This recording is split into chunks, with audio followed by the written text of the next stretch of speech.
Fun Friday as well, as we have our friends from the HHH Racing Podcast joining us. Partially, I mean, Howard Kravitz, the host, he's right next to me on the far end. Matt Miller. Matt's kind of, I would say, semi-regular on the podcast as well. Feels like it. It's been terrific. Thanks. Gentlemen, good morning. Morning. Thanks for having us again, Seth. Appreciate it. Thanks for stopping by. And before we get off to a start here, just talk a little bit about Howard. How long has the podcast been going? 3.5 years now. And I should have done that at the beginning on this show, because you count them off. I haven't counted. I don't know whether I want to know, but you count how many? Well, our main show, our flagship show, which is Thursday nights on YouTube at 8 p.m. Eastern, about 351. But we have several different shows now, so we're over 500. I think it's about 560 shows, somewhere around there. Give us the lineup of it's not just your show, but now you've added some others as well. Yeah, so everything is on YouTube. We're also on audio platforms as well. But Monday nights, 8 p.m. Eastern, we have a show called Horsing Around, which is a recap show of the stake races, the bigger stake races from the previous weekend. Wednesdays, our fantastic show with our 20-something young men who do an awesome job. It's called Bettin' and Boozin', and that's on 8:30 Eastern during the summer, Wednesday nights. We're going to be switching back to 8 p.m. Eastern once the summer's over. And our flagship show, which we call Picks and Ponies, is Thursday, 8 p.m., again on YouTube. Just go to the YouTube search bar and type in HHH Racing Podcast. I want to jump in and make a point about this show. It's not only a terrific show, it's a live show with a live chat. You feel like you've joined a friend group. When you get on this chat, you can interact with the hosts, you can interact with the other people chatting. I do think that's one of the parts that makes it special. It is fun. I've told you guys before, I'm sitting at home all year long, handicapping at night, and I'm sitting at my desk, and I usually play some videos in the background, and when you guys are up, I'm playing the HHH Racing Podcast. It's great background material, and it is fun to read all the comments, and you guys interact with the commenters. It's highly recommended, and the shows are all archived on YouTube as well. Yes, just go to our YouTube channel. We also have a website, hhhracingpodcast.com, and also our shows are on audio platforms as well. And I think the guys may have a graphic with the website, so love to show that. But I'd also love to show the fact that the graphic with the website has the Power Picks involved as well. So talk a little bit about the Power Picks. It does. We have a Power Picks tip sheet, very affordable, very profitable. The ROI is currently about $2.20 for the last 3.5 years. And we just started recently because of the meets. We have a Saratoga-only Power Picks tip sheet, which people can buy a weekend. And then our wonderful co-host on Bettin' Boozin', Noah Maher, who is from the West Coast originally and goes to University of Kentucky, does our Power Picks for Del Mar only. So we have Del Mar only and Saratoga only Power Picks tip sheet. Again, very affordable, very profitable. Check it out on our website. And I can vouch. I look at the Power Picks every week, and you do a great job. But there's also nice information on the page, and it's good just to see where other people are going and thinking as well. So check all of that out. Matt, we'll talk about the book in a second, but I think I sent in a picture of you and Howard at I believe it was the NHC. You guys are both contest players. Matt, you won the BCBC a few years back. Talk a little bit about the contest scene, but I wanted to also talk a little bit about just a few weeks ago. I thought that I didn't realize they did this. I thought the concept was intriguing. An invitational handicapping contest out at Hawthorne. I was kind of watching the coverage of that. That looked like a lot of fun. So cool. And look, if you read the book, you'll see that the humility is genuine and real. I couldn't have told you under any circumstances how to get invited to something like that. Right.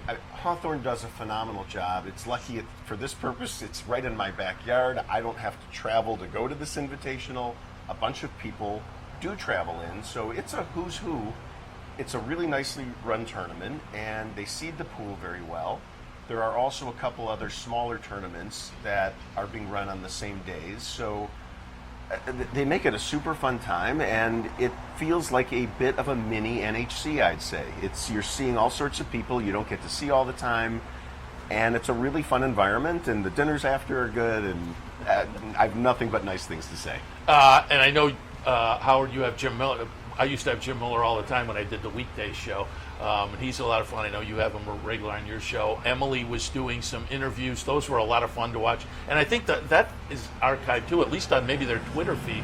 But it was an invitational of some of the top contest players in the country.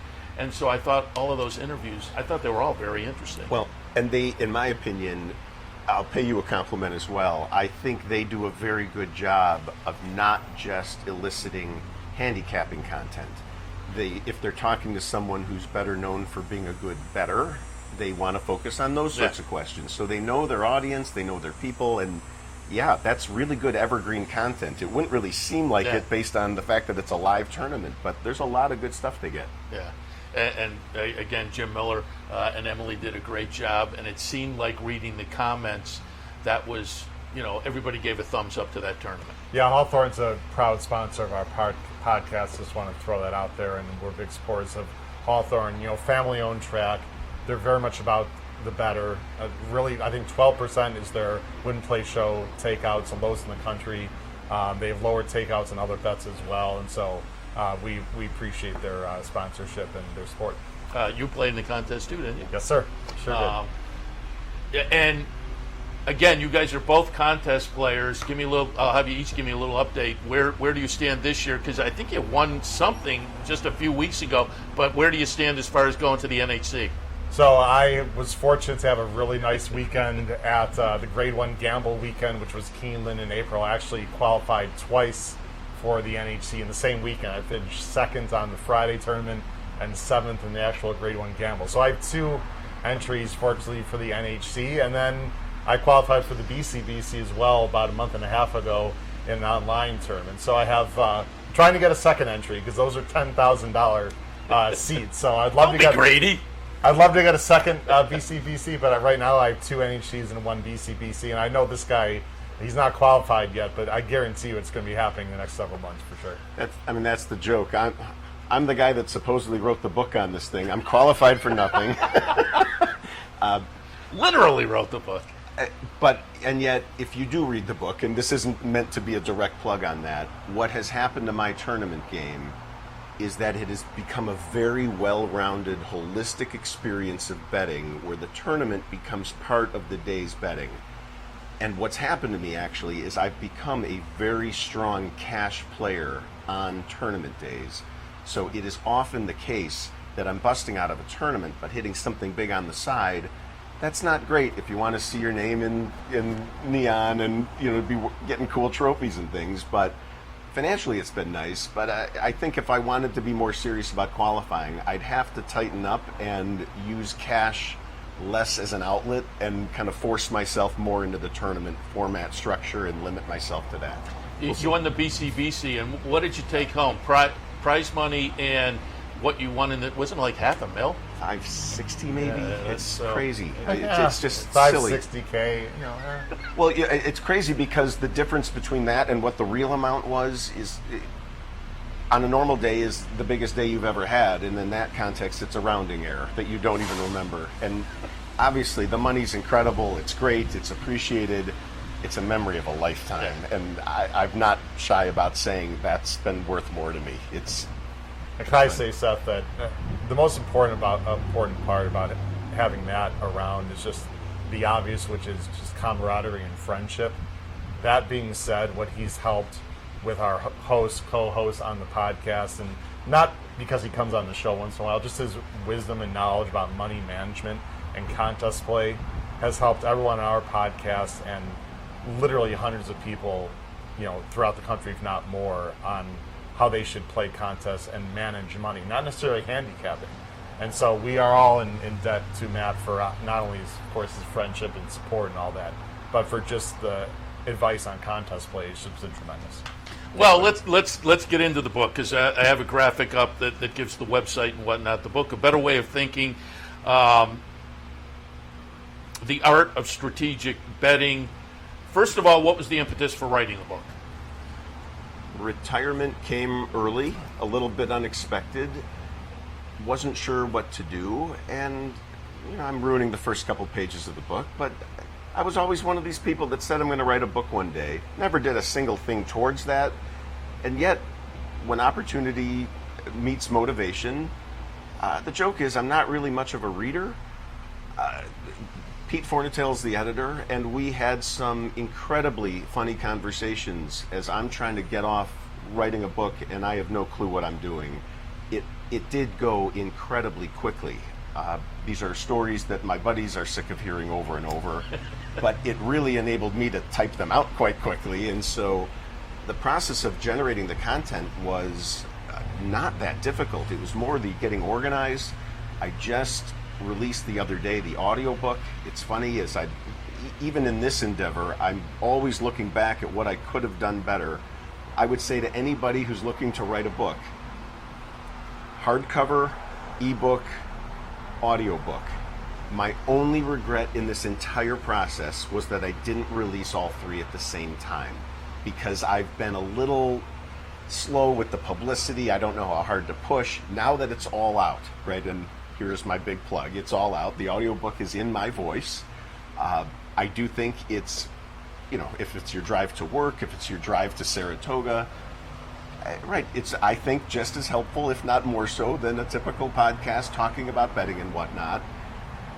Take it in whatever format you want. I'm not a reader much, so the audio for me would be much better.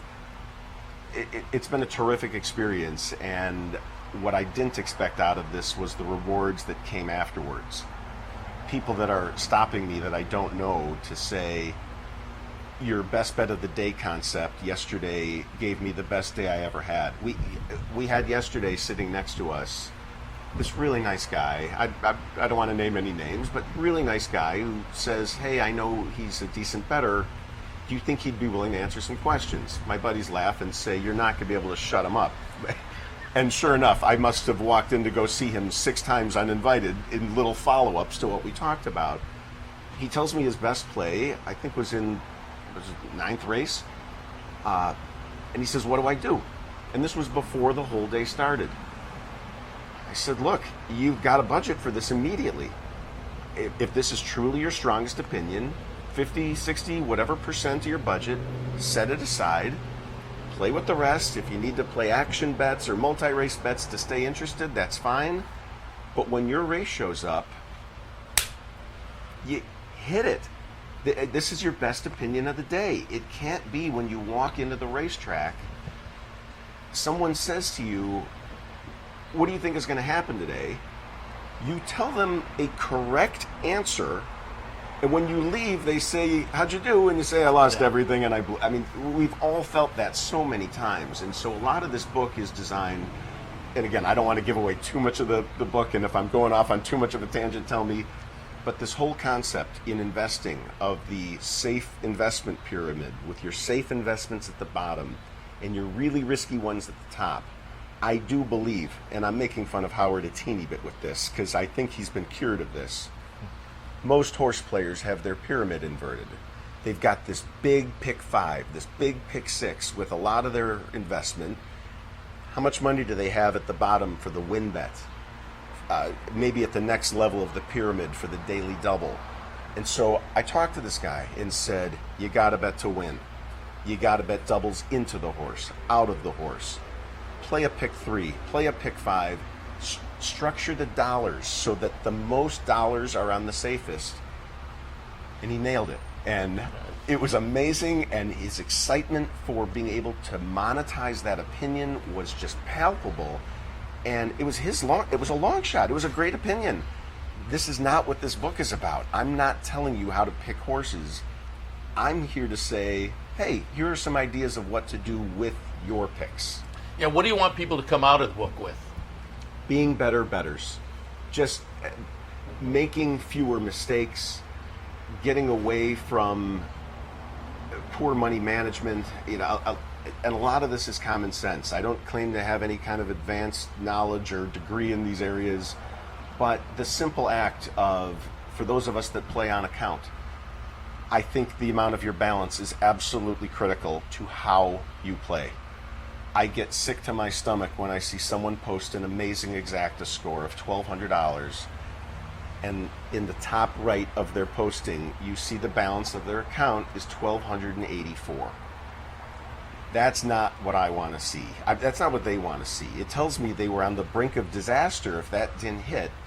I do believe, and I do make fun of myself to a fair degree about dieting, once things start going poorly, human beings have a way of accelerating that going poorly. So for me, it's all about direction, not velocity necessarily. But when the balance is low, it seems like an inevitability that will be zero. You're almost in a hurry to do that so you can reset it to an amount you're happy with. And I say, no. Take your budget, put it in there, and protect that money like it's real money, because it is. And again, as you skirt with account bankruptcy, it's just going to happen over and over. Make your one or two deposits a year and nurse that balance. I also make the point at the end of every betting day, I have this somewhat unique practice of I'll take my accounts and, okay, if one account happens to end in comma 074, I'm betting those $74 that night. I want to turn that into a betting unit for me. Maybe that's $100 or $200, whatever that is for me. But leaving the account at $74 just makes it so easy to pick up the phone the next day and start. If the account was at an even, pick your number, $3,000. Taking your account from $3,000 to $2,975 with a $25 bet, it will make you think twice. I know this sounds so dumb, but that beautiful round balance, just think twice. I'm not telling you don't make the bet, but if it would be just a nice benefit for everyone if they were just forced to think a little extra, just one extra time before making that bet. It saved me a bunch of bad bets, I'm certain of it. For folks, I always say when we're up here at Saratoga, I think we're getting people who are new to the game who are tuning in. And you did make a great point there at the beginning about if your good opinions at the end of the day, you don't want to get to the end of the day with 5% of your bankroll left. So keep that in mind, folks. If you've handicapped the car and it's like, race 8, I love this horse, make sure you have the love money left at the end of the day. And I want to ask both of you guys, Howard, I'll start with you. You're both contest players. You both play the various types of contests. The NHC is a pick and pray kind of, well, it's a mythical bankroll type of a thing. The BCBC is live money. Howard, do you have a preference? It's definitely the BCBC. And now I know Matt's answer to that question. We're live money players. It just feels much more like a day at the track, right? I mean, and I absolutely no disrespect to the NHC and, you know, what Mike Gillum accomplished and all the previous winners. I mean, it's absolutely amazing to win that contest, and Vegas is an incredible time. However, from a pure gambling and betting standpoint, you rarely go to the track, you know, if you're a pretty, you know, serious player, and bet $2 to win place on a horse every race. It just doesn't happen, and it takes the creativity away from, you know, trifectas, obviously, doubles, etc. So much more live money and the BCBC, but again, ton of respect for anyone who enjoys the $2 mythicals in the NHC club. I feel the exact same way. In the same way you can call live money tournament play a skill set, so is mythical. Yeah. And so for me, betting is my strong suit. I've supplemented my weak suits, thankfully, with friends in my life who are better at those things than I am. And so the handicapping side, I think those tournaments play more to handicappers than to bettors. And so for me, I want my full set of tools available. So it's live money for sure. But again, the NHC for me is a must attend. I am one of those people that even if I didn't qualify, I'd still go. It's a great time. So the fact that the format isn't to my ideal liking, I don't care. Look, Naira Bets has contests Saturday. It'll be this coming Saturday. Relatively low entry fee. Those are great contests, and they're great training grounds for the higher value contests. It's the same strategies. It's the same way you play. It's the same targets. You know, again, we're back to concepts in the book, but it's the same with target setting. It's a phenomenal way for a lower dollar value player right? I'm not sure if it was Mike Maloney or someone else who talks about earn the right to bet more. Well, you can do that in contests, and Naira Bets, this isn't a plug. It's not a paid advertisement, at least. Those are great contests, so highly recommended. Yeah, and I'll get your opinion because I've said over the years, folks aren't into contest play yet. I think when you get into contest, I think it helps your handicapping. I think you start to look at races a little bit differently and maybe go for some value. I will totally agree. We had the fun trip out to Vegas a couple of times a few years ago to cover the NHC. And now I'm trying to get out there as a player. I don't get to play as many contests as I like. I missed last year. I think it was one of the last contests online. I missed by like $1.90, which that hurt. But still trying to get out there. It's a lot of fun. It's like I'd say a horse players convention, the NHC. So, but would you agree? I think handicapping, and unfortunately this year. With the tote system, they weren't able to bring back the low rollers. I thought the low rollers was a lot of fun up here in previous years, but I do think it kind of helps you hone your handicapping. No, there's no doubt about it, and it helps you narrow your opinions, number one. And what I really appreciate about the live money, especially, there's a lot of strategy involved. Because you have to figure, you want to obviously play your top choices, but again, like Matt said, how do you maximize your value? Is it in the win bet? Is it in the double pool? Is it in the exacta pool? And you obviously you don't have that thought process with the NHC.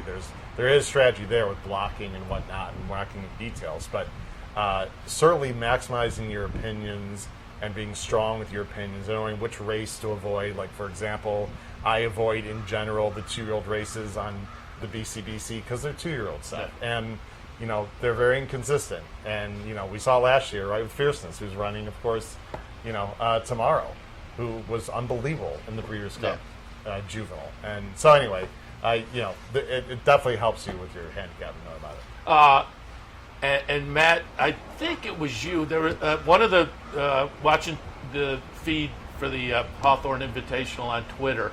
I think it was you, and you were standing next to another handicapper, and it was getting to the end of the contest, and you guys were having a discussion with the host, and it was like a complete it was great to hear the strategy because it was completely different as you guys were approaching the end of the contest. And I remember the question. I was standing with my friend Chris Larmy. I was asked, okay, if you're in first place right now, what would you do? I wasn't trying to be some kind of a show-off or some kind of a big shot. This is serious business, and the person wasn't in first by a ton. I think they had $8,000, and I looked right up at the board. I said I would take all $8,003, put them on the nose of the favorite, and I'd put 10 grand on the side of this other horse that scares me. That would have won the contest, right? Chris ends up, I'm not making fun of Chris in any way. He laughs and says, I don't think I've ever pushed all in a favorite in my life. He had a completely different approach. I don't even remember his pick, so I don't know that he was wrong. But even in that moment, right, when you're asking me for strategy advice or whatnot, it was clear as day what to do, and it would have won the tournament by a wide margin, actually. Right, it's game theory, it's end game theory, and I do think, hopefully with this book, I'm going to get people to understand it's not just the picking. There's a whole second skill set, and it's a lot of common sense. So it's not super hard, but some of it's unlearning some of the habits from cash betting, and I think Howard was talking about it without using these words. Spot picking. That's what tournaments are, and that's how tournaments have helped my cash game. I've just turned into more of a spot picker. I'll pitter-patter around with low dollars, and then, boom! You'll say, "What the heck happened here?" Right, I was just biding my time. Well, it's the same in tournaments, and it's a healthy way to play in cash. It does help you to manage your bankroll a bit, and for folks who maybe are now thinking, "Hey, I might want to jump in and try that NHC or head to the BCBC."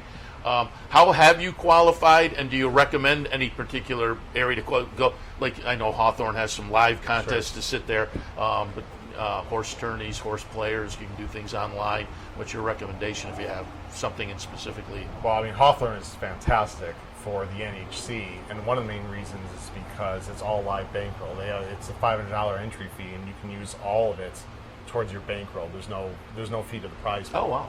So Hawthorne is fantastic because of that. For the BCBC, there's a many, the pick your prize when Mom is fantastic. The Grade 1 Gamble, Jim Goodman. Matt and I cannot say enough good things about Jim Goodman. The Keeneland contests are amazing. I don't know if there's one in particular contest I would recommend, but it depends on your budget, right? I mean, there's $3,000 entry fees, there's $1,000 entry fees, there's $500 entry fees. So whatever people are comfortable with would be the way to go. But I do want to just throw out Jim Goodman's name at Keeneland because he does an unbelievable job. Well, and I'm going to give a completely unexpected answer to that question. You could qualify for the BCBC today. I don't know what your budget is for going to the track. Oh, win 10 grand? So $56. right. Let's just say let's just take a player who comes here with $500, and if you said to them, "What would be a good day for you? What would make you happy?" Everyone has a different answer, and if the person says $3,500 would be amazing, okay, making 7 times your money. People have done that before. That's a reasonable goal. That's also a seat to the Grade 1 Gamble. And so, by all means, feel free to take your winnings and use that to go. So set a goal of making one of these tournaments. You can buy in to all of them other than the Invitational and other than the NHC. And so win your way in. And my buddy Brad Anderson does it all the time. He's not as concerned about winning the money in the tournament. If he hits something for a few grand, he says, perfect, that pays for my Naira Bets contest entries for the next few weeks, months, whatever. Horseplayers.com is how I won the BCBC. I played $256. I spent $112. $256 entries in a qualifier to get to the main online, $500 contest, and just happened to win that too. So a lot of luck involved. I just happened to win. Very, very, very good. And you tipped your cap to the Keeneland contest, and I'll go back to one of your co-hosts on the podcast. I don't think we mentioned Pete Visco and Paul Halloran. Paul, the contest on a Keeneland last year that he won, the Grade 1 Gamble. Wasn't it like the noontime cutoff and like 11:45? He's like, maybe I'll play in the contest. He wasn't even going to enter. There's a great picture of and Matt as there as well with myself and Pete and Paul. Go ahead. He wasn't even going to enter, but he was there in connection with the Cody's Wish story and the book he's writing, and said, okay, I'll take my shot. Called me up and said, hey, I'm looking for an investor. I said, no problem. We worked out a very quick, easy deal. That deal involved him basically calling me the second before the race to say who I'm rooting for. And next thing you know, the guy just hauls off. I mean, he won that contest by a large margin. It was a different buddy of mine, Drew Coatney, that came in second. I felt terrible for him because his total, like me, he is a target setter. His total was good enough to win in most years, and yet a different buddy, thankfully one of our other buddies, just obliterates the contest, and he did it with one entry, which is also... I get into detail on 2 entries versus 1. I do feel 1 is a disadvantage in these contests. Well, not that day. Hats off to him. It was amazing. That was a great story. And I will also tell Paul, for folks who want to read a nice review of your book, the opening day Saratoga special, Paul wrote, and you can catch that. This is horseracing.com. Our friends at the special archive all of their issue. So it was the July 11th opening day issue. Paul did a nice review of the book as well. We have a few minutes left, but when you sat down, Howard, you said maybe you have some ideas for tomorrow, particularly in the last couple of races. But let's start and go to the last 3 and look at maybe the Jim Dandy as well. I talked about it at the opening of the show. Sierra Leone just looks to maybe have the edge in here class-wise, but I think you can point at the entire field. Batten Down is an up-and-comer. I put Fierceness 4th. I don't know what to do with Fierceness. Sees the Gray is maybe a little bit interesting. What are your thoughts on the Jim Dandy tomorrow? Well, our podcast, if people are familiar with our podcast, we have some history with Sierra Leone. We had a huge future wager on Sierra Leone to win the Kentucky Derby, and our hearts were absolutely broken. I was going to say, maybe I should Crushed. So maybe I should bring this up. Oof. you know, he's incredibly talented. We also know he's incredibly goofy. The big advantage here tomorrow, Seth, is just a lot of the other horses want to show speed. I mean, he's the only closer in the race. I'm not going to single him in a pick 5 or anything. I just can't do it because he's just too unpredictable. But I think he's clearly the horse to beat. I suppose if Fierceness freaks, he can win, obviously. I think Batten Down's underrated. I actually liked him last time. I think he could stalk. I think Sees the Gray's going. Pony Express is going. You know Fierceness is going.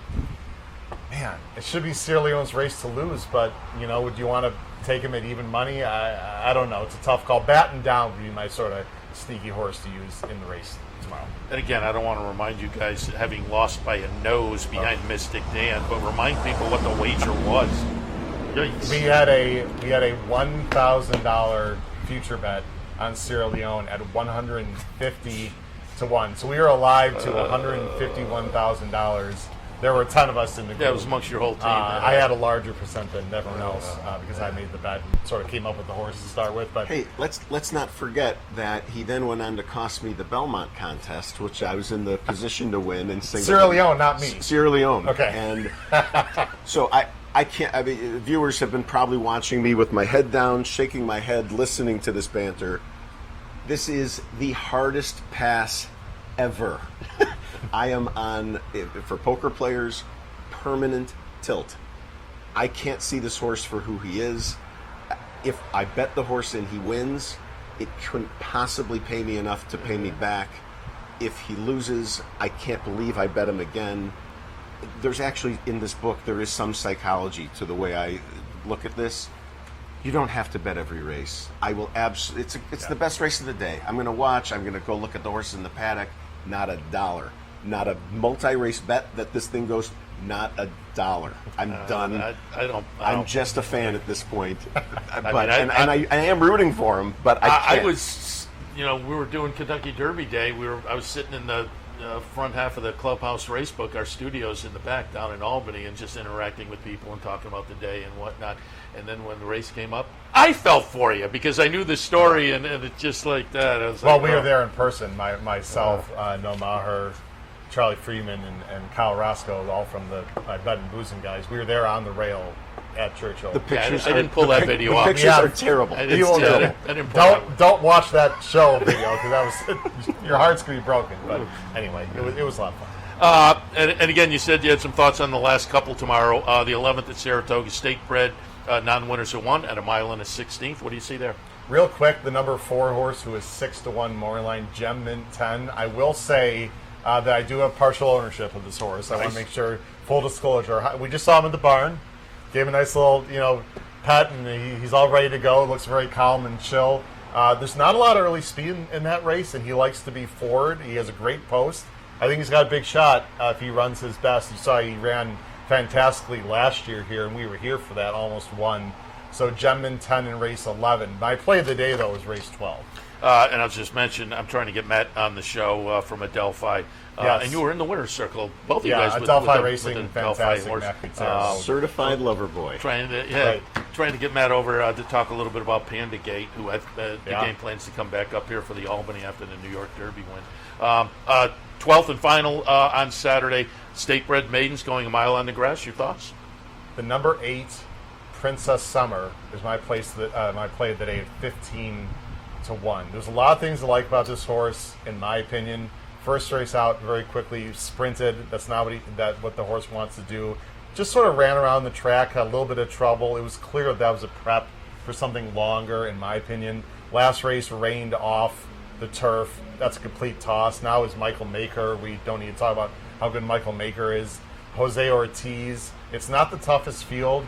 If you don't like that horse on top set, at least use underneath in a reverse key or back wheel situation and a trifecta, which is one of my favorite plays. So those you don't know, that means use the 8 in every spot in your trifecta. I talked about that on the show last year, and the horse that we talked about came in third.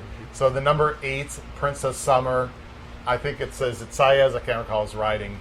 Michael Maker. Jose Ortiz. Jose Ortiz, sorry, I always mentioned that. Princess Summer, race 8, or horse 8, 15-1, race 12 tomorrow. Off the claim for Michael Dubbs, so that's a positive as well. I didn't look, but and I think with the record so far, you're going to get your price here. Yes, but as you're his talking, form is dirtied up. Dirtied up form, no doubt about it.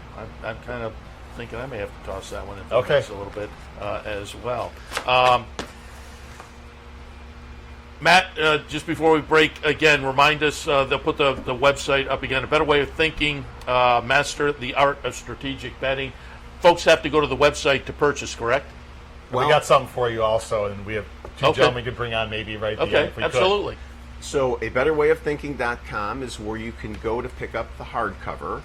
There are links on the site to pick it up on Kindle, on Audible, but it is on other platforms as well. But I just went ahead and made one link for each of those. Okay. So it's easiest to get it on the website, and there's some reviews, and we'll probably post this show. I've got, a little media section, all things that never in my life I thought I'd ever get to do or anything like that. And yeah, reception's been terrific, and I'm asking with complete sincerity to listeners, if you read it, I'd love to hear from them. It's been so rewarding. I've enjoyed some of the arguments around I wouldn't do this, I would do that. I don't know that there's winners and losers to those arguments, but I've loved the stories, and I've loved just hearing how this has helped clarify betting thinking. It's not a handicapping book. I leave that to buddies like Howard and Nick Tamro and Pete Fornatel and you. For me, it's much more about the betting and what to do with those picks. I think that's the hard part. Yeah, there's been some reaction on Twitter, and everybody who's reviewing the book out there is giving it a thumbs up. So check it out. You want to bring the team up, and while we bring the team up, also, which color would you like here? So we have black and we've got gray. I like the black. Black. South Miro official part of the HHH Racing Podcast. We got two guys coming up behind me here. We got right behind me is Noah Maher, who writes the Del Mar Power Pick Tip Sheet, and then Patrick Kunzel. They're both co-hosts on Bet and Boozin', which is Wednesday night. Yeah, give us the whole lineup when people can find the live versions on YouTube and beyond. Yeah, again, we're on Monday nights and Thursday nights at 8 o'clock Eastern, and these guys are on 8:30 Eastern on Wednesday nights. They are co-hosts of Bet and Boozin'. Not only are they great guys, they're excellent handicappers, have a really bright future in this game from a betting standpoint. And again, all the podcasts are archived on YouTube. I watch live on YouTube. As Matt said, there's the live chat there. That's fun to join in and kind of talk along and add to the conversation. I highly recommend the HHH Racing Podcast. And again, you can check out the website as well. Power picks are always some. Yeah, so during Saratoga, they're every day? We have the Power Picks are Friday, Saturday, and Sunday. Okay. But Friday, Saturday, Sunday. Normally during the rest of the year it's Saturday. Saturday but it's only extended is our during regular Saturday. standard Power Picks that I always write, and then Friday, Saturday, and Sunday at Del Mar and Saratoga, and we various people write this. Excellent. All right, it's the team from the HHH Racing Podcasts. Appreciate it. And joined today by the man behind the dynasty, Howard Kravitz, Matt Miller, again, BCBC winner, and with the new book out, A Better Way of Thinking. So check it all out, guys. Appreciate the visit. Thanks a lot. Appreciate it. Thank you so much. Thank you. All right. Just doing a little practice run right now, but she's all good. Perfect. Talk a little bit about that. There was a little skip. I thought Brian gave her a great ride, though. He kind of got up, and then he decided, well, I'm not going to challenge all the way around, and sat back and made the move. Well, that's the unique thing about her. Even when things go wrong, she can make up for it real quickly. So he said that she got a little antsy in there and that they were taking a little while to load, even though it was a short field. But she needs to do better at that. She's gotten off slowly a couple of times in her career, and that's something that we could rectify by just taking her over there and giving her a little gate schooling. You doing it right here? Right in We front do of it us? at the Oklahoma. Okay. Yeah, she primarily trains on the Oklahoma side. I keep her over there. We like it over there. The horses are very relaxed on that side. I actually have trained maybe 4 or 5 horses all summer on the main. So, we stay in our neighborhood. Yeah, you're based over there. Yeah, we're on the other side of Fifth Avenue. Yeah, and for folks who've never been over across the street, it is a great and quiet and the training track. They expanded it. They widened it last year or the year before? How do you like They the? did a great job. Glenn Kozak's done a wonderful job on that track over there. It's really consistent, and we like it since they've widened it. They lost some pine trees, but I think that was a good thing. And we still, actually, Wayne Lucas and I typically walk up and down that horse path all morning this time of year. It's nice to visit with Wayne and chat. Who is in there, and we'll talk. He's got one in this afternoon as well, and we'll talk about the Jim Dandy in a moment. But I wanted to torpedo Anna. You said in the winner's circle afterwards, the Alabama. Who's going to be happy at Alabama? Short price, and the bettors won't be happy, and so it's going to be interesting to see what decision you made. But I pulled up. You are not afraid to take your shot at the boys because it was just a few years ago. Swiss Skydiver in the funny scheduled pandemic year, you won the Alabama, you ran second in the Kentucky Oaks, and we're going to show here she is winning the Preakness. So you're not afraid to step in against the boys, and Swiss Skydiver certainly proved you right here a couple of years ago. Well, she got a 5-pound weight allowance, and that comes in pretty handy when they win by a head. But that filly was some kind of special, and so is this one. And I'm going to chat with the ownership today. I still want to do a little research on some speed figures, and we're going to probably announce a decision about 3 or 4 o'clock this afternoon. Okay. And they've got something lined up front side with Fox Sports, so I think you could anticipate that we're going to make something decisive and kind of get it out of the way. So Fox rates a little more highly than me. Well, it is what it is. But I still need. I want to see the thoroughgraphs on the probables, possibles. We are going to nominate to both, and then I need to talk to the ownership group a little bit and get everybody, take everybody's temperature on what they're thinking, and ultimately it will be my decision though. Certainly, I think everybody came out of the race last week thinking you kind of wrapped up the Philly Eclipse at this point with the win. Well, you would think so, yeah. But that's remains to be seen. And there's several different paths that I could take. If we go on the Alabama, I do think it's a bit of a kind of I hate to say it, it could be a bit of a coronation as opposed to it'd be a poor betting race. Yeah, it wouldn't be good for Naira. We realize that. Very short field likely. If we do that, that's great. If I did that, that's the easy path. You could come back in the Cotillion, and you could either go Breeders' Cup Distaff, or even if you wanted to test her on the turf, we could QE2 at Keeneland, which is an interesting race. So that's kind of what I would call the easy path. If we went Travers, and let's say we get beat in the Travers, we can still come back into the Cotillion. We could still come back in either the QE2 or the Distaff. So we still have a lot of good stuff to look forward to. Of course, you can't assume anything in this game. But if we were to lose the Travers, if we were to win the Travers, I think that I might stamp her as Horse of the Year. We'll see. Of course, that beats the boys. Yeah, it still says that we got more season left, and it's only August, but she would have made a statement that's really loud. Just gives me goosebumps to think about it. But is it daring? Is it a little out of the box? A little bit of pressure, but it's good stuff. So you're thinking about potentially grass? Well, like I said, that's just kind of a if and an option. I do think that in the long term, people that buy mares and at some point in time, she'll either be sold as a broodmare or we will race out of her. But if you saw another dimension and she won on the grass as well, then you would have maybe the attraction of a European buyer, foreign investors, Japanese, etc. So that's just something that would add to her resume. That's all. And talking about buying and selling and whatnot, whenever we have you in here, we always kind of marvel at the great job you do at the auctions. And she was purchased for $40,000. Congratulations. It's almost embarrassing. Oof, yikes. It hurts my budget, to be honest. But, I actually get a real kick out of doing that. My father used to say, son, you need to learn how to train horses like Wayne Lucas. And I said, no, Dad, I need horses that Wayne Lucas trains.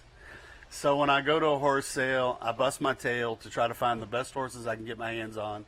And I don't discriminate on who they're by and who they're out of. I try to find the individual, and then I do believe that if you can beat the market to the punch and you can buy a horse for the right price, and you can have a lot of fun Yeah. for value. And there are a lot of people out there that don't have what I'd call Sheikh Mohammed's budget, and they want to have a good time. And I think I offer that opportunity. There's no question about it.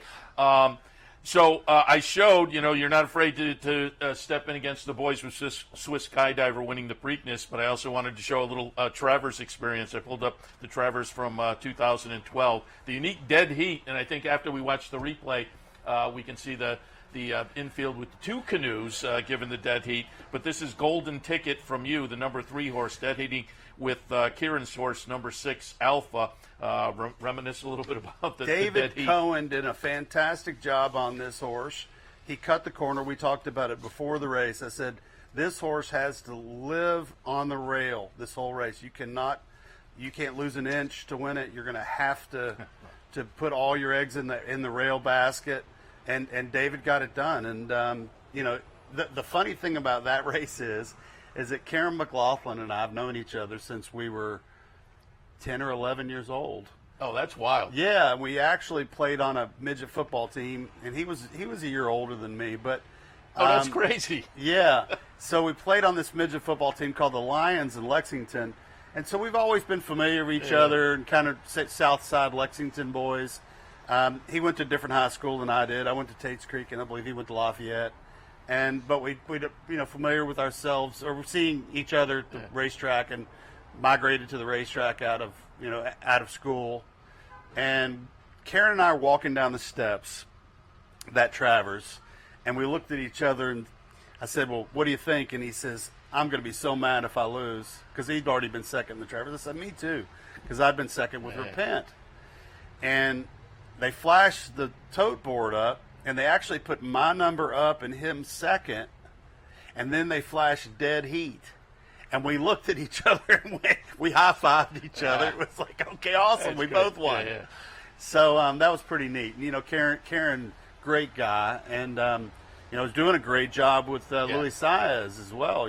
So Jockey that was for me kind of a unique moment. How do two kids from Lexington, I didn't realize 45 years later, dead Dead heat heat. for a win in the Travers? How does that happen? And then, as I say, the unique situation with the two canoes in the infield. And folks aren't familiar, the canoe gets painted in the winner's colors, and with the dead heat, there were two canoes. Let's talk a little bit about today, Gould's Gold in the Jim Dandy. I pulled up a replay of the Ohio Derby, and we will take a look. Batten Down, who is also in today's race, is going to be the winner, the number 9 horse, but you run second with Gould's Gold. How'd he come out of this race? What were your thoughts on this race, and how's he coming into this afternoon? Well, every race he's moved forward, this horse, and he needs to move forward again. They're a little tricky trip in the turn, and I think Batten Down had his own way and was able to spurt away from us coming out of that turn, and we couldn't quite run him down. But this colt's got a big heart about him. He needs to find another level. I think they gave him a 98 buyer last time. Is that what they gave him last time? 90 flat. 90. Okay, Yeah. well, he needs to find another level. He ran a 10 on the Ragozins, and I think he needs to run an 8 to be able to win this race. And we're going to need to see a couple of the big boys falter. I mean, if Sierra Leone doesn't get the pace he wants as a heavy favorite, I envision the jockeys probably trying to keep him from having anything to run at. Can Batten Down hold the lead? Can Seize the Gray go with him? So how that race unfolds is going to be interesting. Fierceness, another one that seems to The want to have a enigma. lead. I see my horse probably laying 4th or 5th and trying to get in some sort of position where he can make a run at the front runners.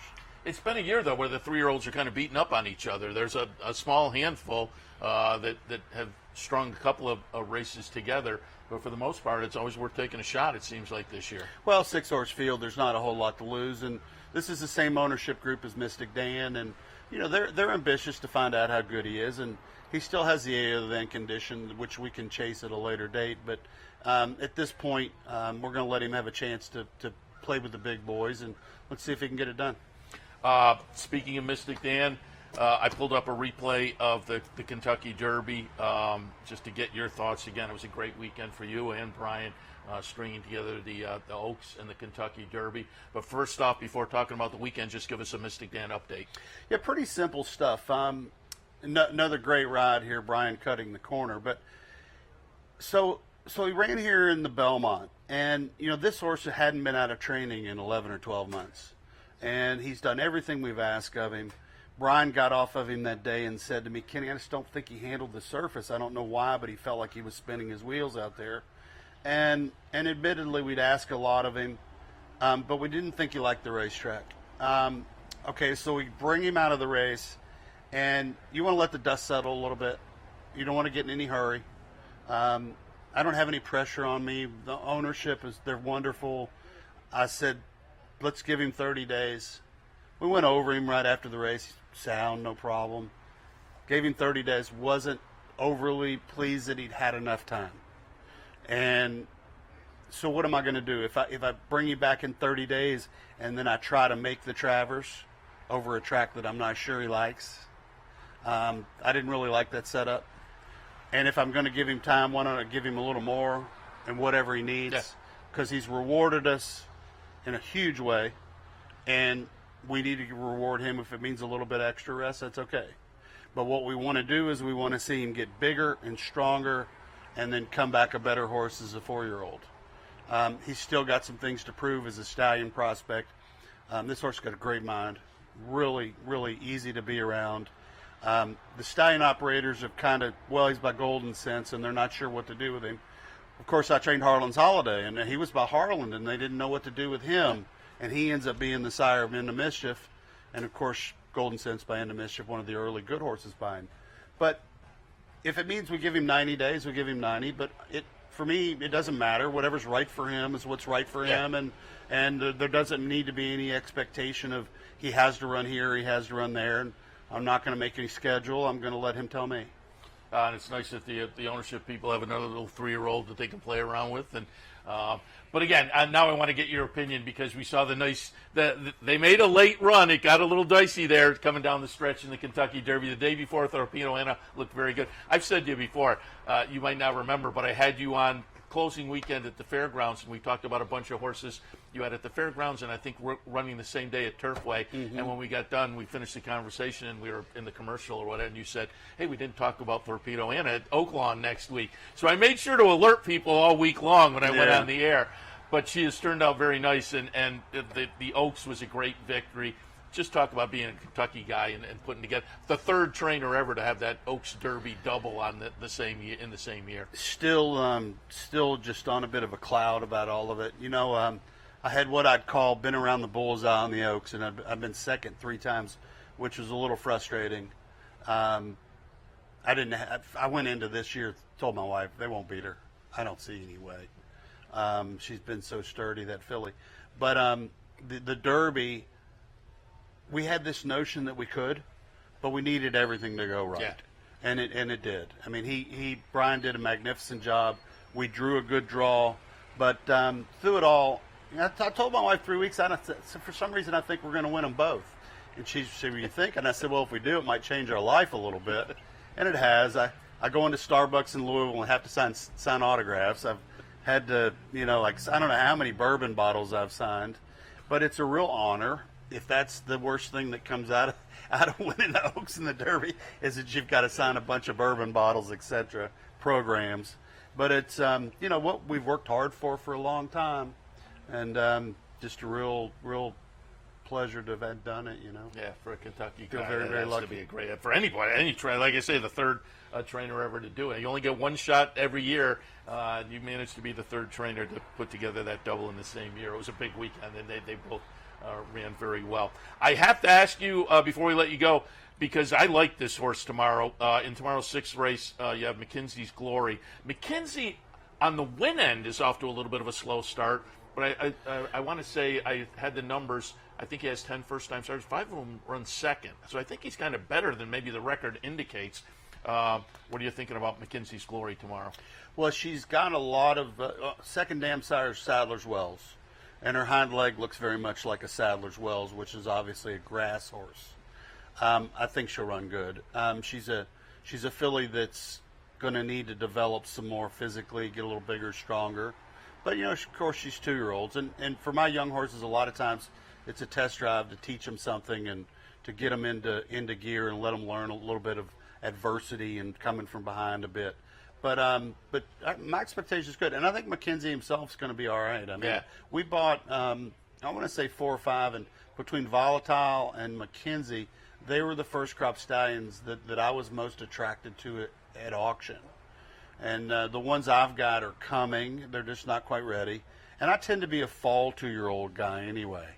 I don't typically win a lot in the summer. I win my share here and there in the summer, but in the fall, I see us just really rocking and rolling by September, October, November. Well, I always say those 2-year-olds that come out of the fall meets down at Churchill are the 2-year-olds you have to watch going into the 3-year-old season. Funny story. So I've got this buddy of mine who he's a player. He likes to gamble, and he calls me, who you like?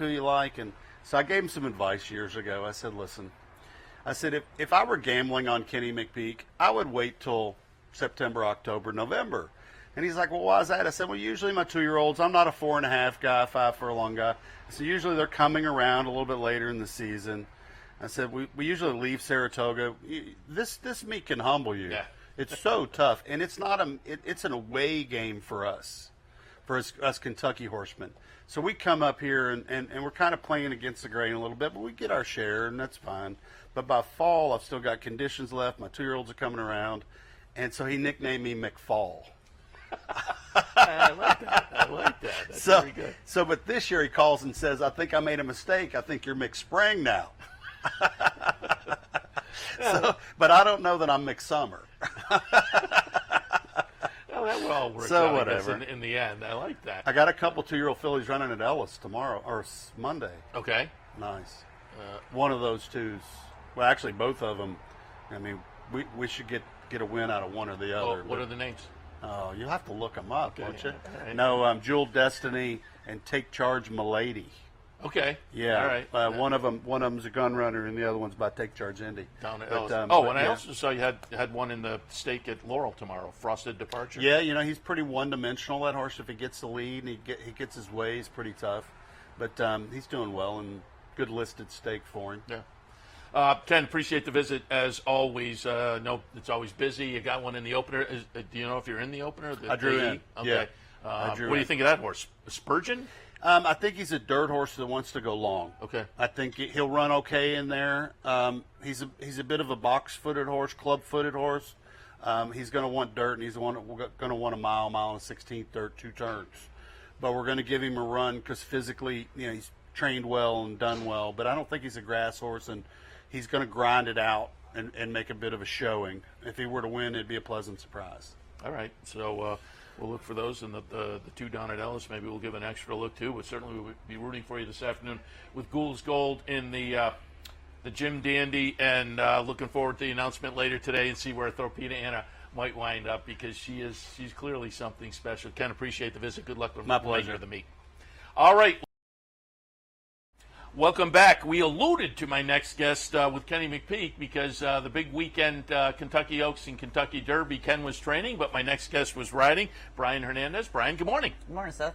Thanks for stopping by. I asked you last week if you could come in Sunday morning after the nice win in the Coaching Club American Oaks on Torpedo Anna, and you said, I'm headed out of town, but let's do it next Saturday morning. All works out. I like it. Yeah, great. We were just talking before you went on the air. You're kind of bouncing all over the place this summer. Yeah, we've kind of been all over. We've been up here the first couple weeks, and then I've done a couple Mondays at Ellis Park, and then tomorrow morning I go back to Kentucky. I ride Ellis Sunday and Monday, and then Indiana on Wednesday. And you're now a Kentucky-based guy, right? But you started down in Louisiana, and Louisiana is like a hotbed of jockeys I had Kendrick here the other day, and talk a little bit about getting your start down in Louisiana. And I asked Kendrick, did you ever do those kind of unsanctioned? Kendrick said, yeah, I did one of those, and then I said, I'm going to the regular racetrack. Did you start and get in some of those kind of races? Yeah, I did one summer on the bush tracks. I was galloping horses on a farm for Dale Angel, and then I was like 13 years old, and I was riding a few of the bush tracks on the weekends. That was that was our weekend treat. We'd go down on Saturday and Sundays and do the bush tracks. And then you started the career, and I didn't mention when I introduced you, Apprentice Eclipse back in 2004. So obviously you got off to a good start. And were you based down in Louisiana to start the career? When I first started riding, one of the biggest things was my parents told me I had to graduate high school. Okay. So my senior year of high school, they let me start riding down there at Delta Downs. And I rode Delta and Evangeline up until graduation day. And then right after graduation, I moved to Churchill Downs. Oh, that's why. Yeah, Fred. So you lived up to the demands of the parents, and it was like, Then they shipped me off. They had me already lined up with I don't know if you remember Fred Amy. Sure. Yeah. He had Shane Sellers at the time, and Shane Sellers had told me when we were down in Louisiana. He goes, "Look, when you're done with high school, just be ready to move up to Kentucky. I got you set up with an agent and everything," and it worked out well from there. Still wintertime down in Louisiana, right? Fairgrounds? Yeah, we own a home down there right outside nice. the back gate of the fairgrounds, so we try to make that home base in the winter. Ron Maquette, right? He's on the back stretch. Your neighbors? No, Mike Stidham and Brett Calhoun. Okay. They have house. Moquette's on the backside of the track at Oaklawn. Oaklawn, that's right. Yeah, you're exactly right. It's Oaklawn. Yeah. Let's go back and pull up a replay. And I asked the guys to pull up the entire race from last week because I want you to talk the thought process as she kind of hops coming out of the gate, Torpedo Anna. And you gave her a great ride. You kind of didn't want to be sitting back. You moved her up into the mix, but obviously you didn't want to challenge all the way around. And then you decided, let me pull back a little bit. But take us through the start of the race where, again, she hopped a little bit at the start. Yeah, she hopped a little bit. She got back on her feet so quick that she was able to get that spot between Intricate and Leslie's Rose there. And then once she did that, I was like, okay, we're going to be in good position here. And I just wanted to track Leslie's Road as long as possible. And I was kind of watching her on the lead, and she looked like she was traveling a lot harder than Torpedo Anna. So I wasn't really worried about her. And then she got a little separation on us. But then when we got into the second turn and she switched leads and I asked her to go forward just a half a step, she got to her so quickly, I was like, okay, we're going to be good here. We'll worry about the other two that are behind us, making sure that we just have enough horse to get to the eighth pole on our own terms. And it was pretty much just all her. Yeah, as they hit the far turn, I was standing with some people, and right about here where the separation comes, people are like, is it going to be her, not going to be her day? And then about halfway on the turn, I was like, nah, she's going to fire. Yeah, I mean, even here, she let Leslie's Rose get away from her a little bit, but she never panicked, and neither did I. We just kind of waited and bid our time. And then from here, you can see she's got her over a barrel at that point. You knew from there it would take a really good horse to run past her after that. She's clearly a very special horse. Do you get that from riding it for as long as you have? Can you kind of sense that when you're on a horse that's kind of at a different level? Yeah, and in her case, she's just so naturally competitive that she wants to go out and just show her dominance, and that's what she does. That's what she's done all year this year so far. And again, it was a great ride with the start. Kenny said been doing some gate schooling, so hopefully getting better coming out of the gate. But you did a great job the other day. So again, congratulations on the nice win in the coaching club. Ken said this afternoon he'll be making the announcement on where next. Yeah. So we're looking forward to you there. Showed also the Derby replay earlier, but we'll show the stretch run again. And Ken kind of tipped his cap to you. I will as well, because there was a lot of conversation afterwards. It was a great ride on Mystic Dan. You were able to save the ground coming into the stretch. Talk a little bit about the ride on Mystic. Yeah, that was our game plan the whole time. When we drew the 3 post earlier in the week, Kenny and I had sat down and talked about it, and we decided that we just needed to let him leave there and get in good position early in the race, and then from there, just save all the ground possible and try to weave our way through. And fortunately enough, we found a little pocket where we were all by ourselves the whole way around there, and then right before we straightened for home, I knew that if I was able to find just a little gap, I needed to go ahead and take the chance, because I wanted to get the jump on the deep closers. And Did you hear him coming? I didn't hear him coming, but I figured somebody was still running, because you can hear the crowd. The crowd had gotten so loud. But when we hit the wire, I wasn't sure if we had won or not, because it was close. Past derbies as well, horses normally don't close that hard from like the 16th pole home, and this year they did, so it was a little bit of a surprise. Yeah. And when did you? So if you didn't realize, when did you realize that you? I mean, where were you on the comeback and whatnot? Was Donner Brothers? No, I hurried up and galloped out to the head outrider there, Greg Blasey, and I just kept asking him, and he goes, "Well, the spotter up in the announcer's booth said you held on, but they haven't posted it yet. So then over there at Churchill, they have the big screen on the backside. So we just kind of stared up there and waited for the slow-mo video to come back on. And once we seen it on the slow-mo, we're like, oh man, it really happened. Which puts the exclamation point on the weekend, and I'm going to replay the Kentucky Oaks here, Torpedo Anna, from Friday. I said to Kenny, I congratulated him, a Kentucky guy. He was the third trainer to ever do the double in the same year. You're only the 9th jockey all-time to do the Oaks Derby double in the same weekend. And again, now you're a Kentucky-based guy. Talk a little bit about, stringing these two, the Friday highlight and the Saturday highlight together. Yeah, we went into Friday really confident in her. And when she went on and dominated them like she did on Friday, we were kind of quietly confident in Mystic Dan, but at the same time, like you said, for only 3 trainers to be able to do it, it's a tough feat. So we just went in there knowing that if we gave him a good trip and got trusted in him, that we'd be able to pull it off. And fortunately enough, all the stars aligned, and it was our weekend, I guess is the best way to put it. Again, being a Kentucky guy and having a nice riding career, a weekend like that just has to be spectacular. Yeah, it's a weekend you always dream of, but at the same time, you don't really expect it to happen. So for it to happen the way it did, and for it to be the 150th Derby in Oaks, it was a proud moment, that's for sure. Yeah, and it was a couple of nice days. Again, kind of knowing Kenny and having him had on a show before. And I had him on just a few weeks before. I was telling him the story. I had him on Fairgrounds closing weekend. We talked about a bunch of horses, and when the conversation ended, we were in commercial. He said, "You didn't talk about Torpedo Anna at Oaklawn next week." I said, "Oh, well." So I mentioned it during the rest of the week, but it was a nice weekend, certainly. I also wanted to pull up, as I was, kind of going through some of our notes for the show today, a little Saratoga experience for Brian Hernandez. I'm pulling up the 2012 Whitney. It's Fort Larned, a nice Grade 1 victory up here at Saratoga. Give some memories of being up here and getting a Grade 1 victory. Yeah, that was pretty much my first trip ever up to Saratoga. I had been up here one other time to ride a horse. And at that time, it was first Grade 1 I had ever won as well. And I don't think I understood the magnitude of just how big the Whitney was until after we won it. But Fort Larned, he was just such a special horse. He was so cool that he was one of those naturally fast horses that he was just so quick that midway down the backside, those horses would get to chasing after him, and he'd just run them off their feet. I mean, he'd run 110 buyers just about every start. It was something special. Yeah, and to get a win like that. Do you remember your first career victory?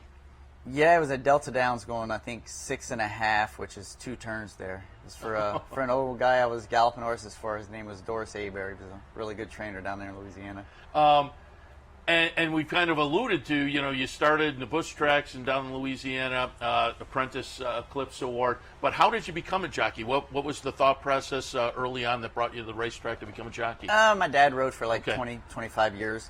So I grew up on the backside of Evangeline and Delta Downs and stuff like that. It was kind of, instead of going to summer camps and stuff like that, we'd go on the backside and clean stalls and do all the training with Dad every morning. And a number of relatives are involved, correct? Yeah, I have a little brother that still rides. He's riding at Ellis today. And then I have a sister. She rode for about 5 or 6 years, and she started a family. So now she's living down there in Louisiana. And again, going back to the Grade 1 victory in the Whitney, but then a Grade 1 victory last week in the Coaching Club American Oaks, and you've ridden at a number of tracks around the country. I always say it. One of the fun parts of Saratoga is I think the fans are so clued in.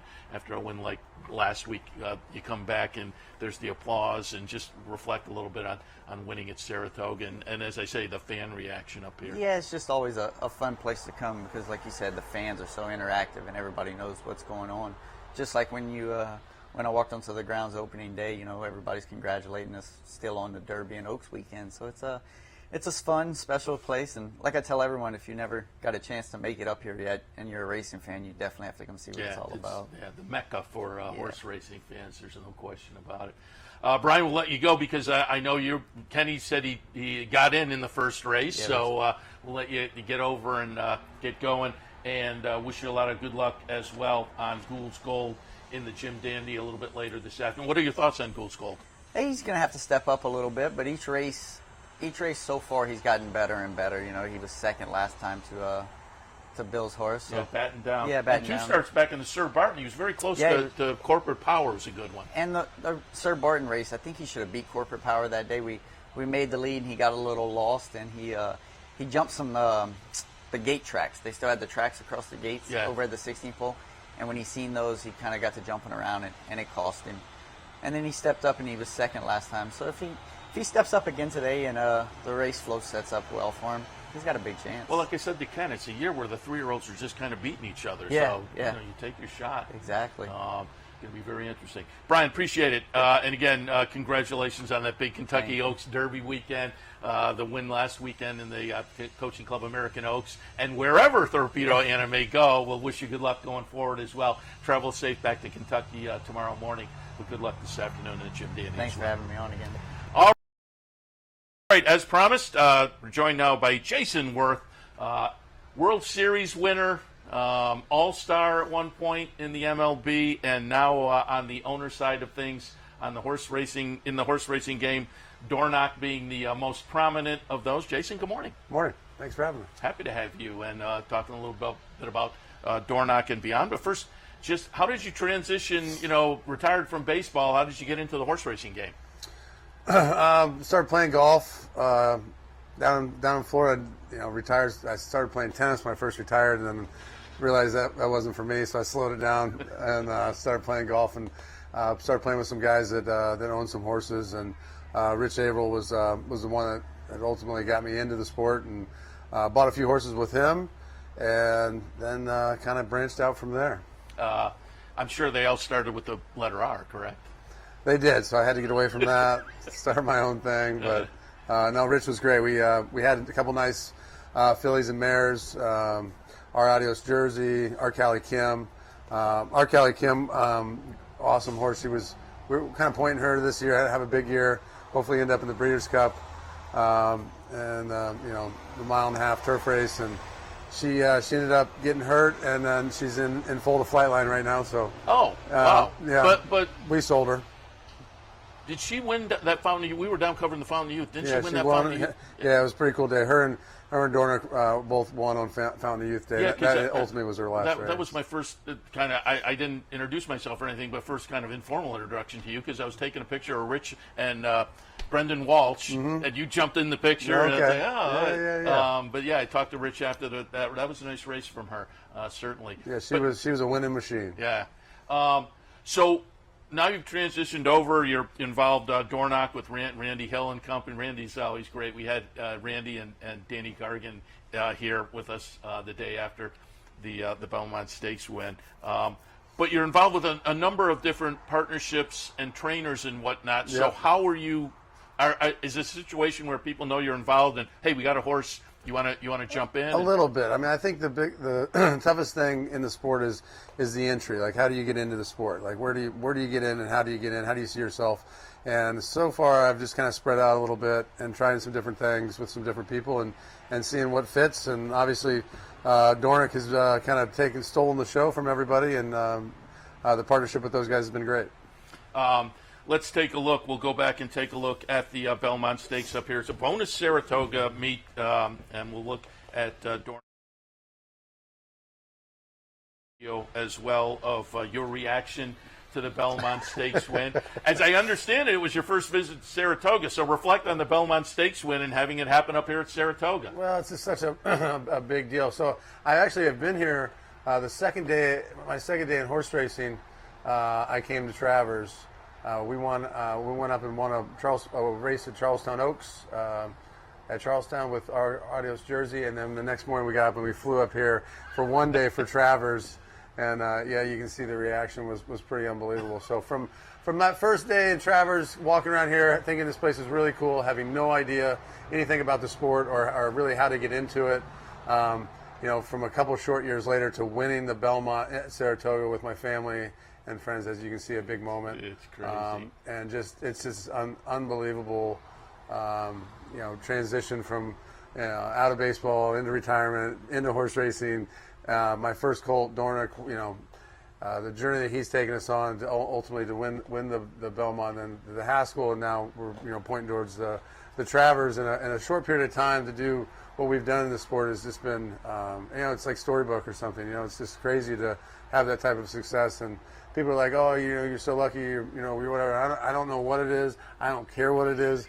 We are living our best lives out here, and I just love this sport, and it's been a great, surprise, I guess, because I don't think people understand how cool this sport can be and how cool it is. And again, I think the reason why is because there's no good entry into it, and we'll see. From what I read, you're maybe thinking about changing that a little bit and maybe coming up with some kind of partnership that can bring some new people in. Right, I think so. I think there's an avenue here to explore for sure, and as tough as it is to get into the game, to create something like that might be even tougher. So we're working through those things and talking to some different people. But the good news is I don't think I'm going anywhere. This is a sport for me, and I would love to share it with all my friends. And I think for retired athletes it makes a lot of sense because it gets you back in the game. You get to feel those crazy emotions of winning and losing like you did when you played. And now you know what the owners feel like.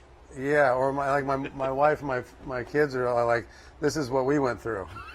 I say I never got nervous playing baseball, and these horse races. I feel like I'm on the verge of a nervous breakdown when they're going in the gates. So as soon as those gates open, though, then you're back in the game. It's great. And you said you made the trip from Charlestown, went in a race, and came up for that Travers. And I'm assuming since you were in with Rich Averill, he came up. And so did you spend some time out in the backyard with the purple tablecloths, Paul and Duke Matisse? Yeah, we were out there with Duke and Ogre and those guys. And I stopped by and saw them yesterday. And it's been a good group to get in with and good people. This sport is amazing, though. It's a bunch of good people, and these horses are amazing. And I think the old time stigma that kind of might still be there needs to change. It's time for that to change. This is an amazing sport. And this venue helps do it. You go in the backyard, and they're men, women, young, old, and all. It's like nowhere else. I mean, this is a total throwback. You feel like you're back in time or something. Yeah, all enthusiastic.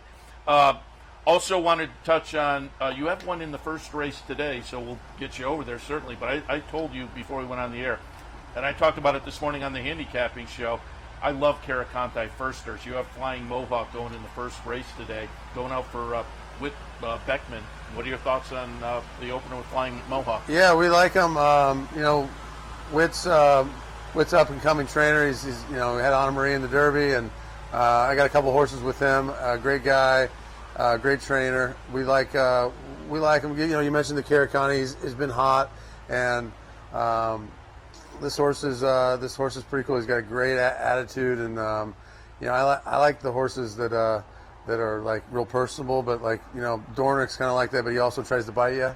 Flying Mohawk's pretty similar. You get too close, he'll take a pass at you. I kind of like that. I like him to be a little edgy, so he's got that edge to him, and you never know with these babies. We had insubordination the other day. He'd be an insubordinate out on the track, dump the rider. He got scratched, so he was in also, but he scratched. He'll run next weekend.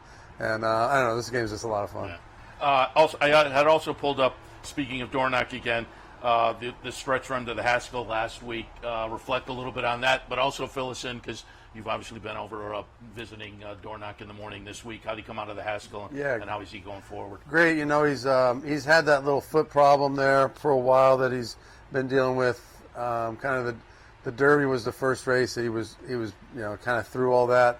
I'm still learning on some of the stuff. I'm kind of a crash course in horse racing, but he's came out of that race again great. And he's just, he's like, I think it was the race at Keeneland when he broke his maiden. The jockey was like, he said we could put him in the next race and he would win.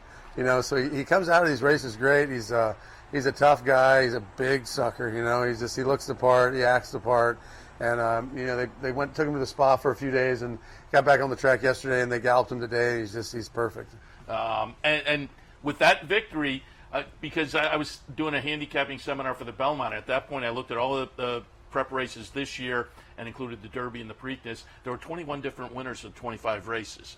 So a small handful had put 2 stakes races together as a 3-year-old this year. He, with that victory and the Belmont, now has 3 stakes races. Yeah. So he's kind of stepped to the top of the class, certainly, and looking forward to him coming up in the Travers. Well, you look at the Remsen race. I think was kind of the eye opener for me, and I feel like it was a little overlooked. He got a bad trip in the Derby, and going into the Belmont at 15-1, he didn't. No one was betting him. I think except for me, and at 17-1, I was like, this is unbelievable. I thought he was, I thought he was going to win, and going into Haskell, we liked where we were at, and I don't know. You watch him race. He wants the lead, and then he gets it, and then he kind of comes back to the field, and he kind of lets him run up on him and gives him a little false hope.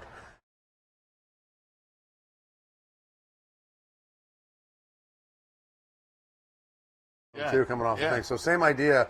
I think that's just how he wants to do. He wants to get on the lead, then he sees who's available and who he has to work with at the end, and then he sends it. Him and Louis, they send it. And in one of the races, you were I don't know what that is.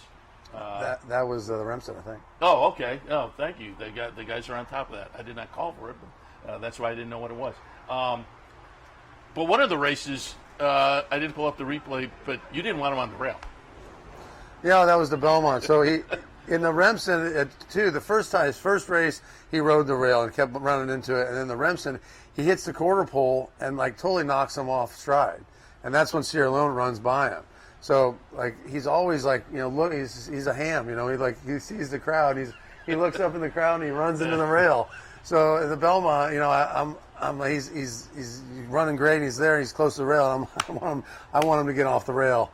And he did, and Danny says that they've fixed all that. So Haskell, he was close, but I wasn't really worried about it. And he likes to run. That's where he likes to be, kind of on the lead. And even his first race here was on a sloppy track, and Seas de Grey won, and he was on the rail. He made a big move that day on a dead rail, and that was kind of like the first time where you kind of I think we got something here. Yeah. Danny did the experiment in the bluegrass, and now it's let him do this thing, and it's worked out very well, certainly. So looking forward, going forward. What kind of horses are you looking for, or have you gotten involved in? Horses coming out, 2-year-old sales, yearling sales? Yeah, kind of done a little bit of everything. Bought a horse in the racing age sale. Haystack ran second the other day with Tyler Honor. I don't know. It's like I'm so new. I'm just kind of trying to feel it out as we go.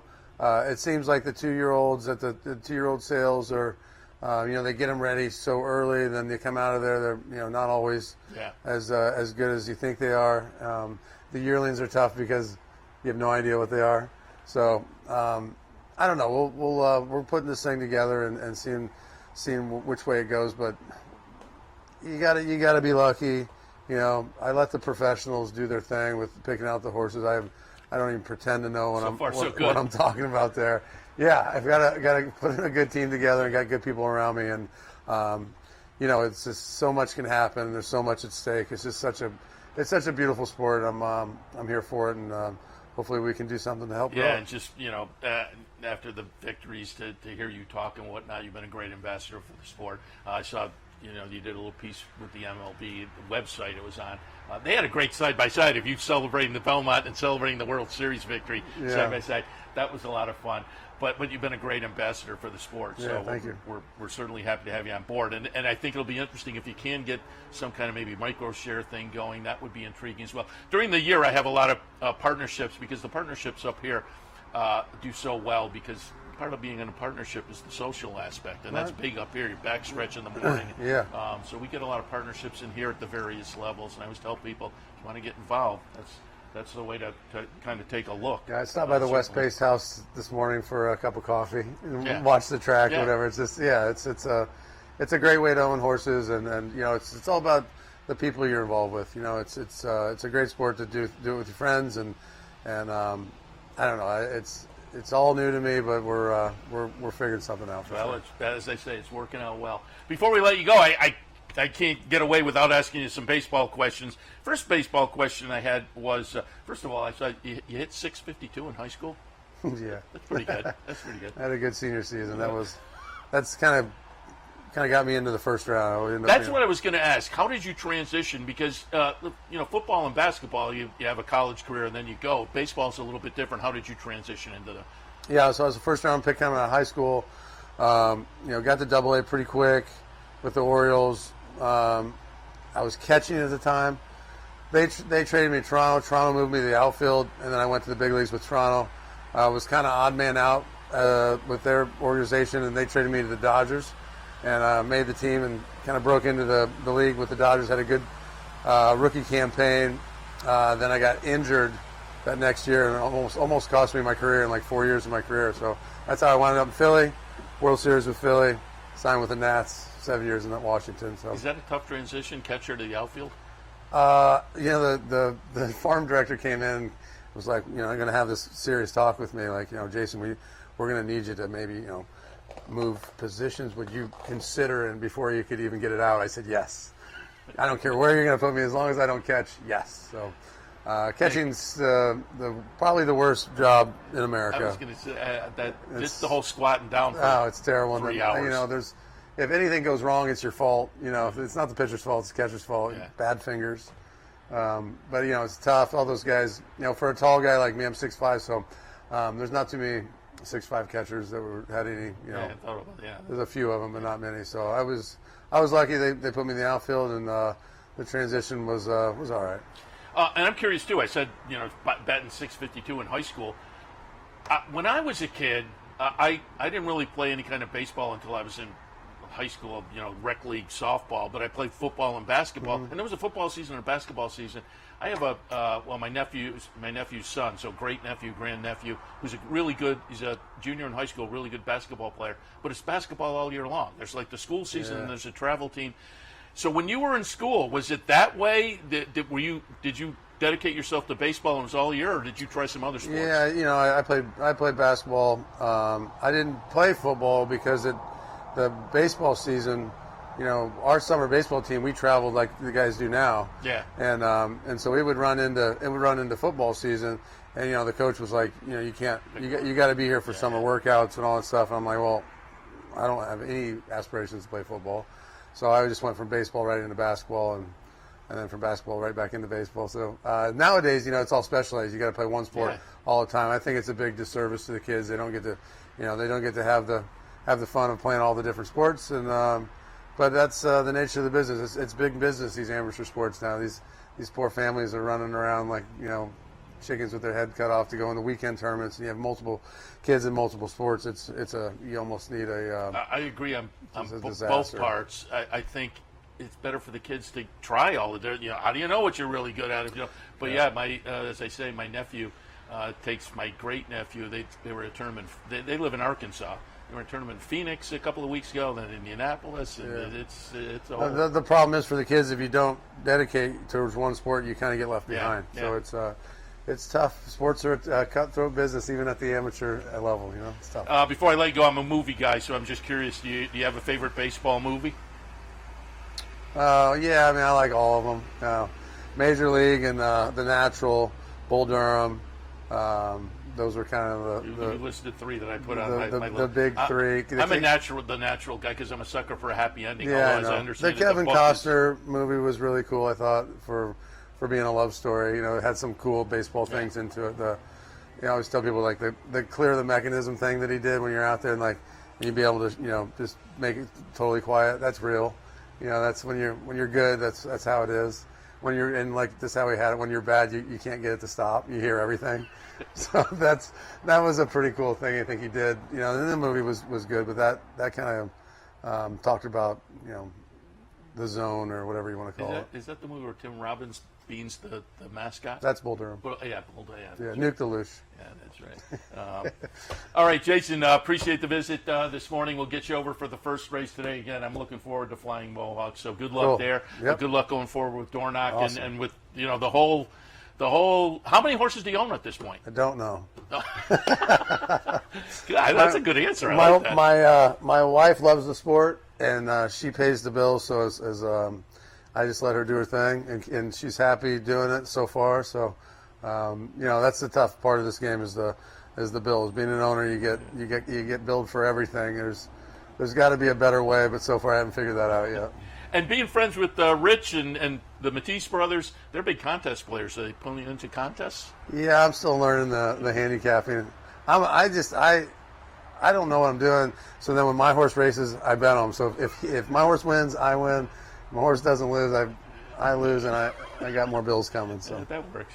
You're watching Capital OTB's annual holiday best of programming, looking back at our Saratoga summer trainers, owners, jockeys, and other racing personalities. Thanks for tuning in. Enjoy, and happy holidays from Capital OTB. Toulouse on the lead on this breezy Sunday morning. Actually, I don't know if it is breezy or if it's the fan. Is it the fan? Oh, it's the fan. It's the fan. Yeah, it's the fan. So it's not breezy. That's right. Yeah. No, it's not breezy. Well- because I'm not feeling a thing. All right.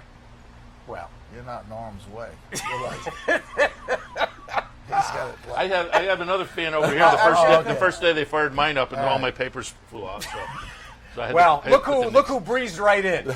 Bruce Levine joining us this morning, and couldn't resist. Bruce has got a huge week lined up. You're involved today. You've had a terrific start to the meet. And, for those that don't keep track of this kind of thing, he's only won 2,200 races. Welcome. Thank you. Nice to be here. I said to Seth, why haven't he's got 2,200 wins? You couldn't have him on more often? Well, I try my best. He's waiting for 3,000. I don't think that's coming. Look at Catalano. Look at Catman. I know. Can you cook like Catman? No, I can eat. He does that too. Bruce, a pleasure, and you got to be thrilled, to really, you're picking spots, winning, regularly, and it looks like you got a nice week lined up. Hopefully it's a nice week. Exactly. You don't know till after. Talk about being up here. In fact, before we came back from the break, we were talking off air about some of the challenges, and you're a perfect guy to kind of discuss this because you just are placid. You just go about your business and have for what, 25, 30 years. Yeah. You go with the flow. I love it up here. I mean, I can't wait to come. Most people, so. I love it up here. I mean, it's like my vacation. I just enjoy it, and I make it work. So I really enjoy it up here. It's nice to win a race early because it takes a lot of pressure off you, but I really enjoy it up here. The weather's usually nice, and I love summer, so I love it up here.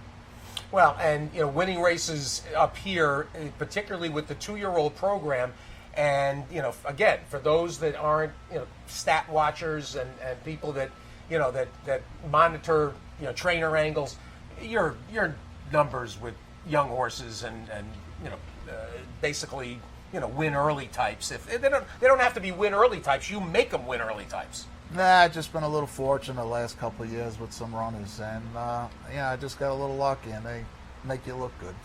How much of it, because the win early, and I specifically knew I was going to let you riff on this, how much of it is wanting, is drilling down and, getting them race ready, to win because of sort of the high profile scenario here?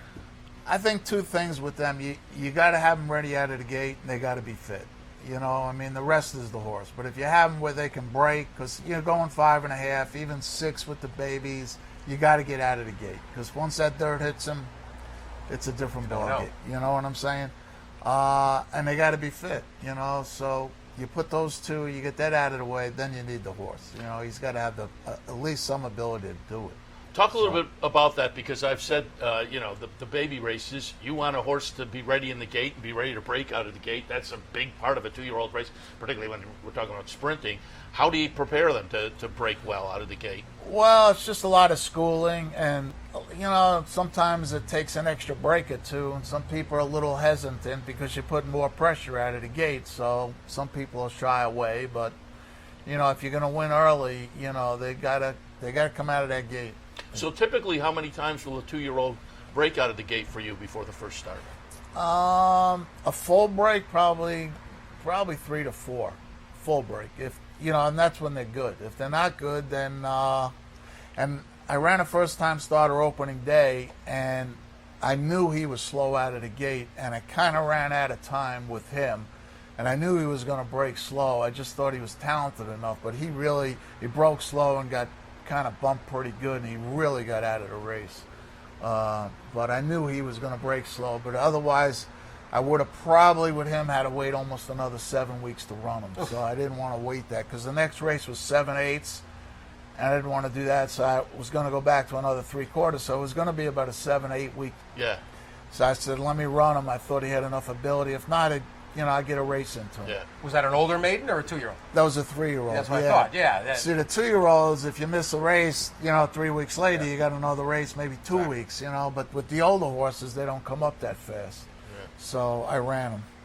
And that's something I think is always interesting. Folks who are maybe new to the game don't realize what goes on behind the scenes in waiting for races. Looking at the condition book, and you have horses in the barn who are ready to go, but there's just nowhere to put them.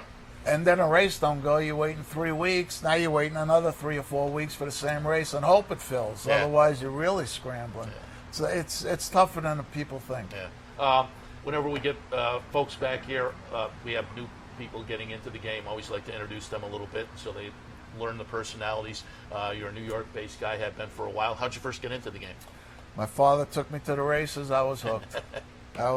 Couldn't wait to go there. Couldn't wait. I mean, it was to me the greatest thing in the world. Still is, but I loved it. Just loved it. How'd you get to the backside and become a trainer? I was bussing tables, and a guy who owned the restaurant knew a trainer, and he got me a job walking horses. For who? That was it. John Russell. John Russell. Yes. When he came, Good he horses. Yes, good horses. He was working. He had the Phipps job when I started. Yeah. I was walking horses in the morning and bussing bussing tables at night. Where'd you work? What restaurant? The Jolly Fisherman. They just went out of business about 2 years Jesus. ago. The Jolly Fisherman. Yeah, man. Wow. Yeah, them people were good to me. Wow. Yeah. They just sold it. They just went out and they sold the place last year.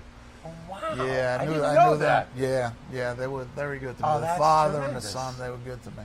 Yeah. Who else did you work for after Russell? Then most of my was Campo, Johnny. Yeah, it was Johnny, okay. Yeah, I was groom there, assistant trainer, and then I went out on my own after that. How old were you when you went on your own? 25. Wow. So you and Gullo and Siaka Siaka, and Bobby Barbera. Yeah. And who else? That circle. Del Carroll. Dominic Dominic, Galuccio, yeah. May rest in peace. Yeah. Yeah. When's the Lustgarten thing? I'm not sure. I haven't Sunday? heard. It's got to be coming up. It should be. Yes. We'll check with Yes. Gullo. Yes. For those of you, it's getting to be a period where there's people watching and playing that never have heard of Dominic Galuccio, which is sad. The Lustgarten Foundation for Pancreatic Cancer, and there'll be a autograph session, and every trainer turns out. It's nobody brings them out like Dominic. Yes. And you can bring hats and you can bring pictures and you make a donation, and everybody. I'll find out from Gary Gullo this week. What it's got to be this weekend coming or next weekend after. Yeah. So, but who else was around at the time that you kind of came up with? Because 25 is young to. Who was your I first know. client? My father and his two brothers. Okay. Got me started, and then a guy called me out of the blue, and I got a horse for him. I traded for him for about 40 years off and on, and he just passed. He's in his 80s, so. But, you build from that, and you get lucky, Bruce, talk about the client aspect, because the industry, I think, has done a terrible job and a disservice to the game by showcasing, too narrow a group of horsemen. And the fact is, virtually everybody that gets to this station, if a good horse with talent comes their way, they can extract the kinds of performances that an owner would want. The big trainers have gotten so big they just overpower everybody, and they just get all the business. I mean, all they do is win, which no take away from them. But it's just a guy gets in the game, he sees a guy winning like that, and he just kind of migrates that way, you know. Exactly. It's, you know, even if a little guy gets a guy like that, they seem like they migrate that way. They just have so many horses. They know what they're doing. They make themselves look good because they don't run the bad ones, run the good ones, and you know, it's just hard on a little guy today because they, you know, nothing goes around. When I first came around, they didn't have Saratoga training, so they had a 35-40 stall limit at Belmont. So, you know, after 40, Yep. somebody else got those horses. So all the good horses got spread around, and you had a lot more balance. You know, you didn't have one guy running so many in every race in a stake race. You know, it was just way more balanced game. Well, and people have come to, they say, well, they should go back to stall limits. It's a little late for that. That cow, not only is that cow out of the barn, it's been served up as a T-bone. The problem we also have is there's all these private training facilities. There's the Fair Hills. You go to Kentucky, there's a half a dozen, Mercury and Skyline and the Thoroughbred Training Center. Anybody, if they were to say, well, you could only have 36 stalls, nobody's going to care because they can have 150 horses at a private facility. So this is pointless to say we should go back to that. It's too late. The other element of this that I talk all the time on radio. There's certain horsemen. You know, they're good with the animals. They might be good with their people. They might even be good at managing the administrative part and you know, the billing and collection and the paperwork and the workman's comp and all the things that are there's so many aspects of being a CEO essentially of a business when you're not every horseman is also a marketer. Not everybody. I mean, you look at somebody like Jimmy Jerkins is the example. Jimmy's never was going to go out in glad hand to find new owners. And so you talk about an 80-year-old guy, you know, dying. That's an issue because not everybody's going to go out and jump on Twitter and merchandise themselves. It's yet another skill that is required these days. No question. I mean, you got to be a good businessman, a good salesman, and a good horseman to survive. And a salesman will get you probably further than anything if you got the gift of gab, because you're going to get clients. And without clients and horses, no matter how good a horseman you are, you got nothing. Exactly. So, exactly. You know, and it's a different world today. It's, you know, Facebook and all that. I'm not Facebook and all that either. No. Well, when it comes to clients, I mean, you've had and have, you know, some really envious owners, and obviously Roddy Valenti, who we'll talk about here. Roddy and you got Mike Rapoli started in the game. I don't know about started, but I had him for a long time. We did, you know, I had a lot of success. You know, a lot of success. Well, and there's plenty of people out there that you know, and nobody begrudges. You know, guys get to, you know, there's certain perceptions, Bruce, about he's a claiming trainer. Okay, that might be a certain aspect, but I mean, look at what you do with 2-year-olds. So that's obviously, you know, you can start with a fresh horse. How about your work at the sales and picking out young horses? What's your? I like to buy young horses. I used to do a lot of claiming, especially with Rapoli and whatever. And I started basically, you know, with a mix. Lately, I just claim very few. You know, I think it's a lot harder to claim here than it was, and you can't hold on to them. Anything you run that's live, you're going to lose, and it's hard to refill your stalls. It's just hard to stay in business just claiming. Very hard. You need a lot of money to stay in business, and there just isn't that many horses to claim. So I've kind of leaned more to the babies because, you know, they'll fill your stalls, and you can get lucky with stake horses. So I got no problem. You know, I can go either way. You know what I mean? Sure. I mix it up. I claim one up here, but I like the babies. You can get lucky with stake horse that way. It's hard to claim a horse and make him a stake horse today. Pretty difficult. How about the state bred program? And obviously, if we look ahead to and we've got to talk about today's race. But Wednesday and Thursday, you're in the 2 state-bred stakes. In fact, you dominated the race on Wednesday, right? You got 3 in. Yeah. I mean, I try to buy New York breds because I don't have the big money. And, to spend 30, 40, 50, 60,000 on a horse, you might as well make it a New York bred. It's just hard to compete at that price with an open, to go open. So, if I can buy a New York bred, I'm going to buy them. If they're good enough, they'll run open, which many have. So, so that's what I do. What are you expecting in the stakes action? I don't know. Mott's stretching out the Silver Sterling horse. I don't know if she gets a mile. She's the best horse in the race. She was second going a mile and 16th early on. The last couple of races were, I don't know. So 2 back, she got in some trouble. Last race, I can't give her too much of an excuse. But he's stretching her out. He's running her back a little quick. The Cupid's Heart, she's doing good. She doesn't get a lot of starts, but she's doing well. The last race was good. Filly she beat come back win last night for Linder. So, she's a nice filly. And the other filly, Sunset Louise, she's training really, really good. She's gone through a rough period. She's training really good. The other horse I have, I'll probably scratch her more than likely, unless there's a couple of scratches. And I think I could be third and get picked up some black type because her half sister has a stakes winner, so it would mean a lot. So, and let's sit on Roddy's horse this afternoon in race number 6, Twirling Lulu. I ran into Roddy the other day, and I think he thinks the horse thinks highly of the horse. Certainly, the dam had a very nice career herself. 10 starts, a couple wins, 3 seconds. And a couple thirds, Miss Hot Stones and by Twirling Candy. There's a little bit of win early there. Some nice workouts underneath in race 6 today, Twirling Lulu.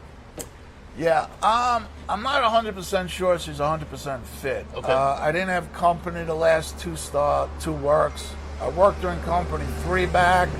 She worked really nice out of the gate at Belmont. I couldn't find company to go 5/8 here. I don't have as good a line on her as I'd like to. She's pretty fit. But I thought if she ran good, there's a stake for 200 at the end of the month. So, rather than train her for another 2 or 3 weeks, give it a shot. These days, though, it's not unheard of to bring a horse into a stakes race, particularly in August. A lot of them are only going to have the one start or no starts. So you're not at that big a disadvantage. Yeah. Even if you get beat, you could be second or third and still run good and Talk go about in that. it. That's interesting, though, working in company. That's the preferred method for you? And they stay focused, they compete. Once in a while you'll get a couple that'll just go, but by themselves. But most of them need the company. They're going to get more out of it. And get a little fitter too. I'm curious, where are you located up here? Oklahoma. Oh, you like it over there? I've been there for a long time. Yeah. I like it, but I come to the main track a lot because I like to bring them to the paddock and school them. So Sure. I'm all over the place. But the weather's nice. So, it's just nice. I love training here. I really do. And Oklahoma, what was it, last year or 2 years ago? They widened it? Yes, I'd say more than that, a couple of years maybe. So the reaction I've heard has been positive to the... The track's good, and I like it. I like both tracks. I'm good. I had to step off to they wouldn't let Dave Hill, our next guest, they wouldn't let Dave in at the guardhouse. You got Hogan's Heroes over there, and it's unbelievable. They're not gonna let him in. It's easy to get into the White House. Exactly. It's unbelievable. You obviously to catch up on the family too. I mean, Bruce, the satisfaction of Bustin' Stones' success has really got to be, right? It's got to be the greatest satisfaction in your career. It is, and it's amazing. He was so unsound. How sound is Get-Off? It's unbelievable. He was like, really, just a cripple. I mean, run 6 times in 2 years, 3 starts, and his foals and it's unbelievable how sound they are, and they all got speed. So all precocious. They all bust out. And of course, the dam here, Miss Hot Stones of Twirling Lulu, and being a Twirling Candy, Probably some turf in her future, no? It could well be. A lot of them do the turf. A lot of them. And Buston, Carter. Carter? Win the card again. Won the Carter. Yes. That's your only grade 1? Yes. Yes. All right. Get another one. Let's I'm go. trying.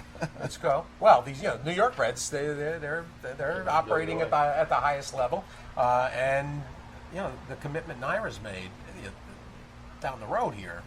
I mean, there's a real for those that haven't again paid attention to this topic, the New York Red program is going to basically be on a parity level with the Open Company around here. So the people better adjust for that, and if you got a mare somewhere, bring her back to New York. Sounds good to me. Have you bred any over the years? I bred years and years ago, but the program was not like it is today. I mean, the breeders award today are 40%. Yeah. I mean, it's incredible. That I mean, you win a maiden here, and it's almost 50,000 to the winner. You're getting 20,000 in breeders award. Yeah, you're sitting at home on a couch and It's like flipping coupons. Send the baby down to Virginia for 6 months. I know, but they've cut back on that. A little bit, yeah. It's Well, not as good as it was. no. And now during Colonial, you don't get paid. I don't think you get paid while Colonial's running. Interesting. It's only I during don't the rest think. of the I think the so. rest of the year? I All think right. so. I'll be there. I'll be there Wednesday, Thursday, Friday. So Okay. I'll Look into that. I will. I'll get back to you on that. All right. Yep. Bruce Levine, everybody. Did you talk about the Thursday horse and the Friday? No, we hit on the Wednesday stakes horses. Well, what about Thursday? Thursday, I think I'm in a little tough, but he's done everything you want from a horse, and you got to throw him to the bears once in a while, so he's going there. Well, it's hard to avoid the Bears up here. That's true too. Good point. It was either that or a 2 other than, and the stake. I said 2 other than probably a little tougher. Yeah. So Well, we had the 2 restricted stakes this week, and you think, horses that have 1 stakes rated, and then they're both low. They were both no, loaded. it's tough. incredible what shows up here. It's just they come out of the woodwork to run. Well, and then, of course, the key question for Friday is Quando. When does Quando win? I don't know. I didn't look at the race yet, but Well, you got Todd with a Viola Rapoli $400,000 thing, a Curlin. nothing easy. Here. How is this horse not broken its maiden I with know, those he's- kinds of figures? He just had some tough luck, and I'm not sure what he wants to do. So I'm not sure. I don't blame you for moving. Is it not this time? I don't blame you for trying the I grass. tried, and then both jocks said no. He's better on the dirt, so I'm going back to the dirt. Going back to the dirt. Yeah. And I don't know if he wants to go long or short. Well, you try everything. That's the process, right? Trust the process. Bruce Levine, kind of the horseman's horseman, working on that 3,000th win. You gotta hang around a little longer. You're not going anywhere anytime soon. I'll get you back before 3,000. All right. Good job, Bruce. Thanks so much. Pleasure to be here. Appreciate it. Good Be luck. well. Bruce Levine, everybody. Dave Hill's going to join us for the second half. Grenning has, Grenning said he didn't want to follow you. He said I can't follow Levine. I can understand that. Let's take a break. Loose on the Lead continues on this Sunday morning from Saratoga. Back after this.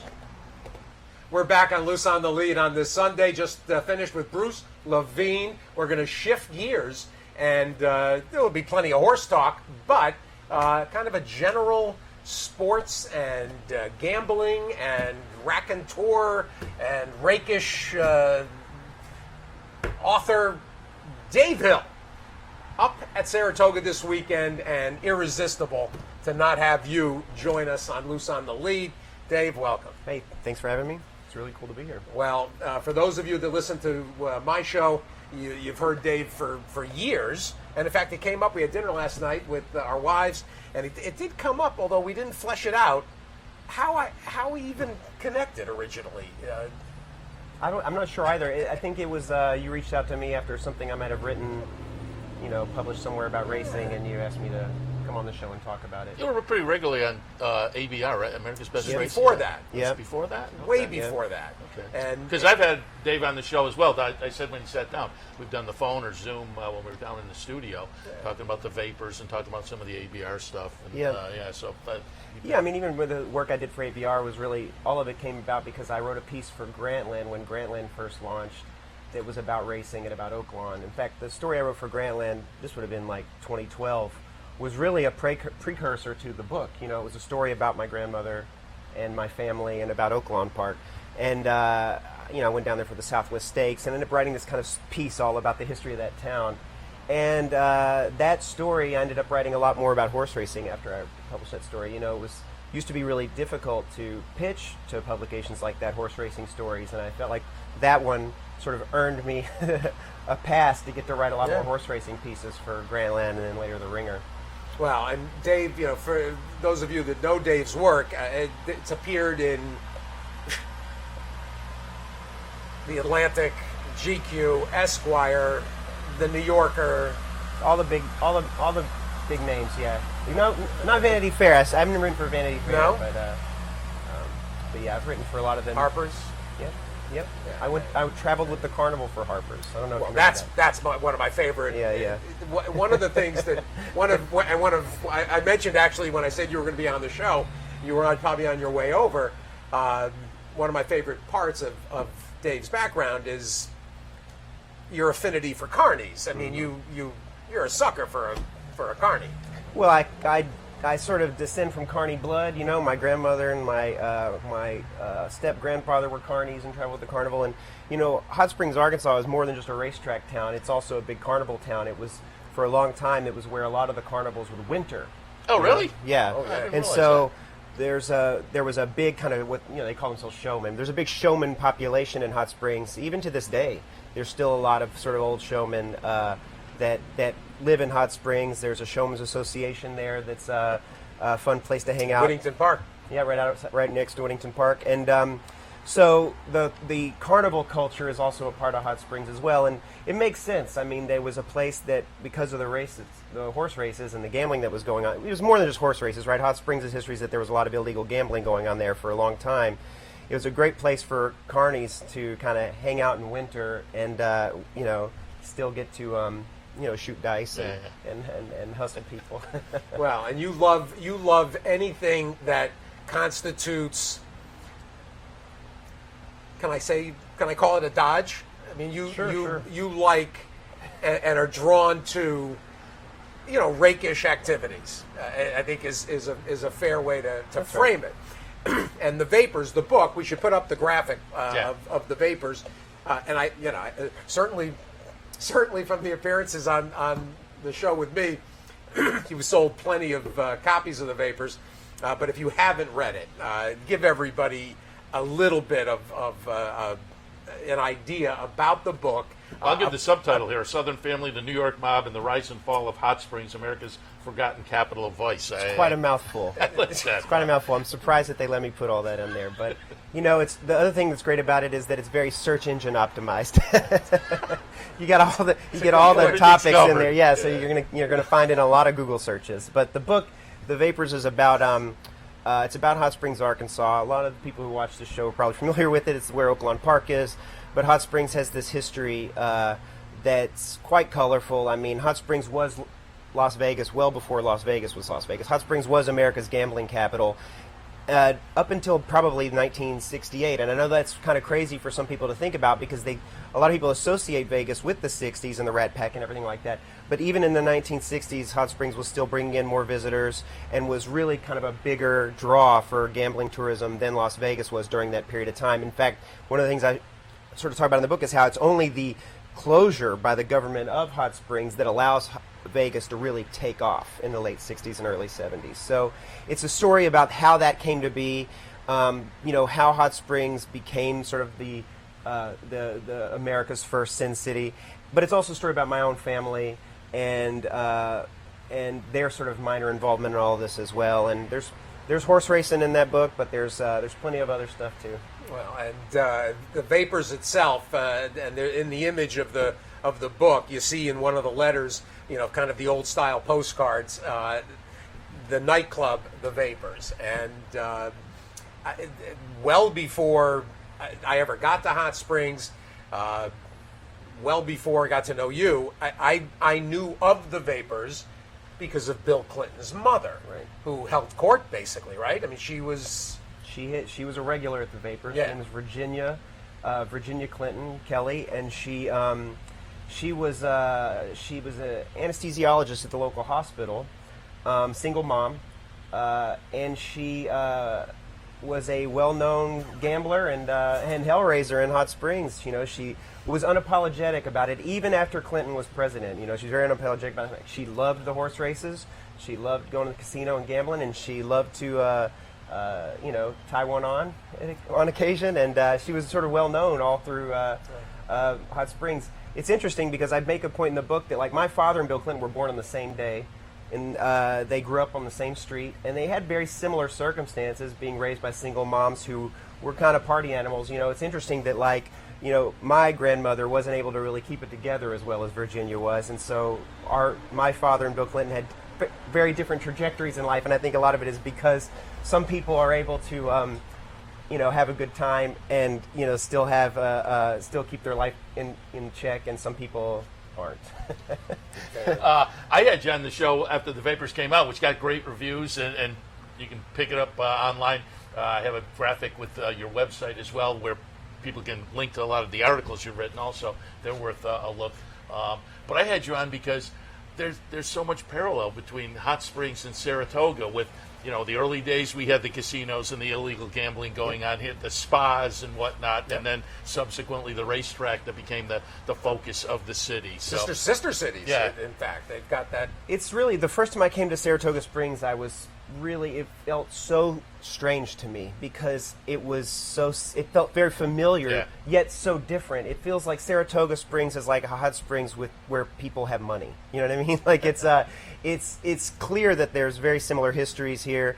There's a real similar feel and vibe in a lot of ways to the two cities, but they're very different too. And there are no houses in Hot Springs that cost $1 million. You know what I mean? But when you think about the early days of Saratoga Springs, the like Arnold Rothstein, like days of the piping rock and all of that, like that was happening in Hot Springs too at that time. One of the reasons I think Hot Springs is important is that they closed all that stuff down in Saratoga Springs, probably before the 1950s even.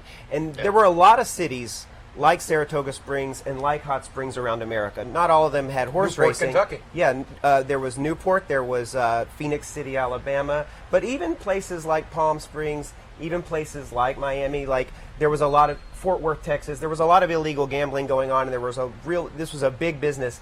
What made Hot Springs different was that the government shuts all those places down through the 50s and into the early 60s. They never close Hot Springs down. It's sort of the last man standing, and that's why I think in the 60s, when, according from what Steve was telling me last night, Saratoga Springs maybe in the 60s was at its nadir. Hot Springs was really at its peak, and that was a moment where maybe the contrast between Saratoga Springs and Hot Springs was maybe the opposite of what it is today, where Hot Springs was bringing in millions and millions of visitors. People were coming from all over the world to visit Hot Springs, and Saratoga Springs was experiencing something different. And it was because they had let the gambling continue to flourish, the illegal gambling flourish in Hot Springs. Well, and certainly people, the locals that are watching, everybody knows the story. I mean, when I first started coming here in the 70s, this town was on its ass, and it was a threadbare, ramshackle. There was still a lot of the nice homes were kept up, but there was also a side that needed attention, and very steadily through the 80s, the pendulum swung. Mary Lou Whitney, of course, a big part of that, and what is happening, what has already happened here in terms of the $1 million condos and the construction in every nook and cranny is starting to happen at Hot Springs. Yeah. There's been a lot of reclamation. Some of the old, dilapidated buildings have been leveled, like what was the big, beautiful hotel? The Majestic downtown burned. Yep. And so they knocked it down, and that place was massive. I mean, it was huge. Yeah. So if you've never been to Hot Springs, it's got this crazy mix right now of full-fledged redevelopment and then things that are just waiting to be reclaimed. And that best court, it's an amazing town. I love going because there's all these 30s era, motel courts, motor courts and things, and they're slowly being renovated and brought back to life. And you can see it happening. I mean, it's very true. One of my favorite things. Katie and I were just talking about this place across the street here. Yeah, this the hotel Brentwood. The Brentwood. There was an old Yeah. hotel that got remodeled. Yep. And the thing about Hot Springs right now, those kinds of projects are happening. It's a lot cheaper to do it in Hot Springs than it would be in Saratoga Springs. 100%. To buy an old motel and fix it 100%. up, to start a bed and breakfast, and so people are realizing that, like, because the city is sort of, it got to a point where the real estate was cheap enough that it was nowhere to go but up, and people are investing and starting businesses in Hot Springs. People are 100%. realizing that the cost of entry is low. The other thing that happened in Hot Springs, though, is that they legalized the casino gambling at the track, and so they built a $100 million resort and hotel and casino on the track, which I think has really changed. It has really it put a lot of wind at the back of those folks who have really been trying to to rebuild Hot Springs because of the sort of because the tourists have all come back, and 100%. and we went through a period like what you described for Saratoga Springs and Hot Springs too, after simulcast, and I think a lot of racing towns experienced this too, where used to in Hot Springs, throughout the 80s, you could count on the crowds coming for the race meet. They followed the races. And simulcast really meant that people didn't have to travel to Hot Springs anymore, and so Hot Springs went through a real dip through the 90s, that lasted maybe the whole period of 20 years. So we're seeing the fans are coming back, the tourists are coming back to Hot Springs, and I'm glad they are, because it has a lot more to offer than just a racetrack. It's a national park. It's a beautiful place. It's there's great people there, and there's great food. I mean, I'm glad to see that people are deciding to travel back into Hot Springs. I'm a huge fan of Oaklawn. I only made one visit. I have a sister who lives up in the Fayetteville area, and so I was on a road trip south and stopped at Oaklawn for a day. And the whole atmosphere to me was very familiar, because the fans who come to the track, they're really into it. And boy, you look at the simulcast signal now on our end, and you look at the apron, and it's full on the weekends. And so, they pack 'em in. people may not remember. You alluded to it. In the '60s, this place came, this close to closing down, and so it's hard to imagine these days. But it's revitalized. So I'm glad to hear that Oaklawn and the Hot Springs area are doing a little revitalization as well. Also wanted to touch on, Steve mentioned it earlier. Talk a little about your podcast. Well, I hosted a podcast called Gamblers Gamblers. for the Ringer Podcast Network. We did 2 seasons of that, and the idea of the show was to profile professional gamblers, people who make their living from gambling at all kinds of different games. The idea, my hope for the show was to always kind of find new and interesting things that people made their living gambling on, right? And not just spend the whole series talking to poker players and sports bettors, and I think we were successful at that. I mean, we found some very unique and interesting people who gamble on some very interesting, unique games and sports. But the show was, it's a sort of documentary style. It's not a talk show. It's not an interview show. I would make these sort of hour-long documentaries about these gamblers, and it was a lot of fun. I got to travel literally all over the world and meet some of the most fascinating people I've ever met in my life doing that show. What was the most unique gambling target? Well, we did an episode on a chess player, a chess hustler, who made his living hustling chess games in the park and things like that. And I thought that was pretty, and I really pushed hard for that one. We did an episode on backgammon. And, I'm proud of the backgammon episode because when I first asked the producers, I told them I wanted to do an episode on backgammon. They were like, that's ridiculous. We're not going to do an episode about backgammon. Because I think to a lot of these guys, backgammon, and what I say in the episode is that a lot of people think backgammon is just the game on the other side of the checkerboard in your grandma's house.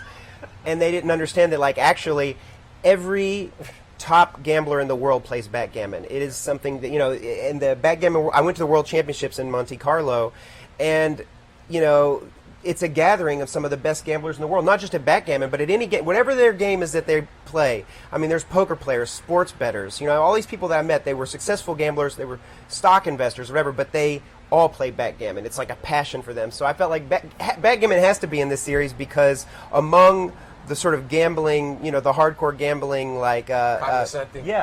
backgammon is a sort of a fundamental, part of the Big time. universe. Yeah. Big time, high level. I also mentioned to Steve, I heard you on his show one time, and you were at you had just come, I think, from like a secret meeting out in Vegas where you had to kind of give a password to get in, if I remember. I'm headed back to that meeting actually next weekend. Yeah, it's called the Blackjack Ball. And so I'm currently working on a story for Rolling Stone about the sports betting industry. I've been reporting it all year long. And this is my last reporting trip for the story, and I sort of timed it this way because I wanted to end it at the Blackjack Ball. The Blackjack Ball is an invitation-only gathering of the world's best gamblers in Las Vegas at a secret location. They hold it every year. It's a black tie affair. They all get together and they hold a competition each year to induct a new person, crown a new person as sort of what they call the backgammon world champion, the blackjack world champion. But they also induct people into their own Hall of Fame, and they use this event to raise money for problem gambling charities. The concept being that they have taken so much money out of casinos and racetracks for themselves to benefit themselves. They wanted to give something back to the people who those casinos sort of took from, right? And so they raise a lot of money for those charities. But it's a very interesting affair. You're not allowed to bring your phone or any cameras. I'm not allowed to say the names of people who are there, who attend. It's all very secretive. Some people don't use their real names even among themselves. They don't even know their real names. They use fake names. Yeah.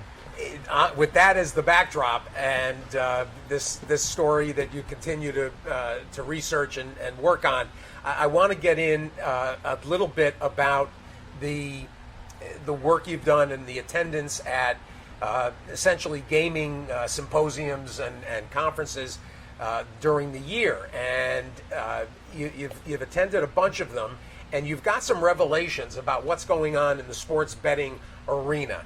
And we just had our own Jockey Club Roundtable on Thursday, and the sports gambling topic continues to be a lead conversation point when racing people are getting together, and there's a great fear or assumption that sports betting is going to totally overwhelm horse racing, over the coming years.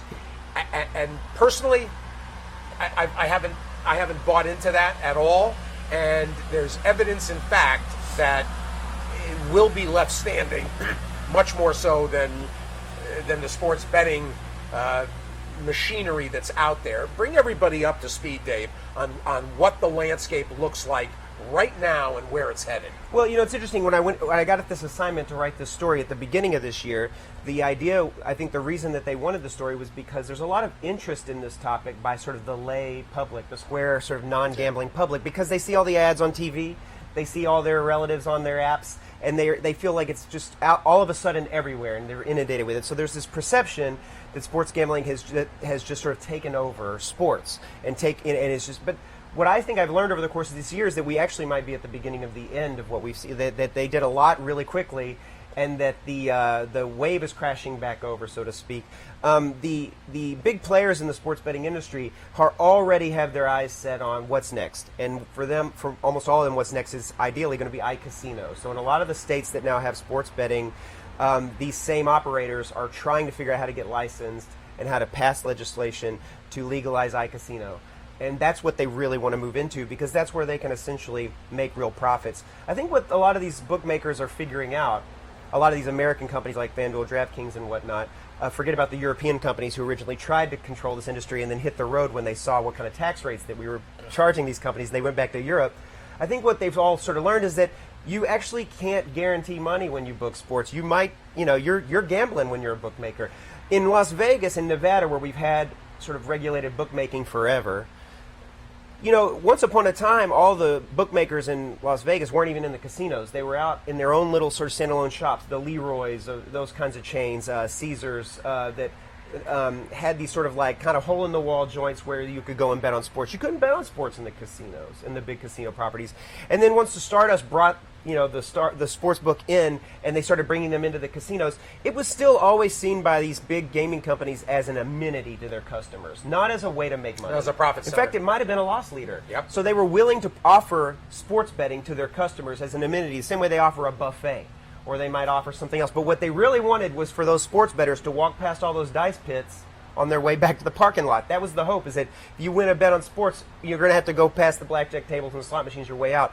That's always been their business. So the idea that you could then take those sports books and just make that your business, I think they're getting a rude awakening in the industry now, realizing that the margins are actually very small and that you are taking risk.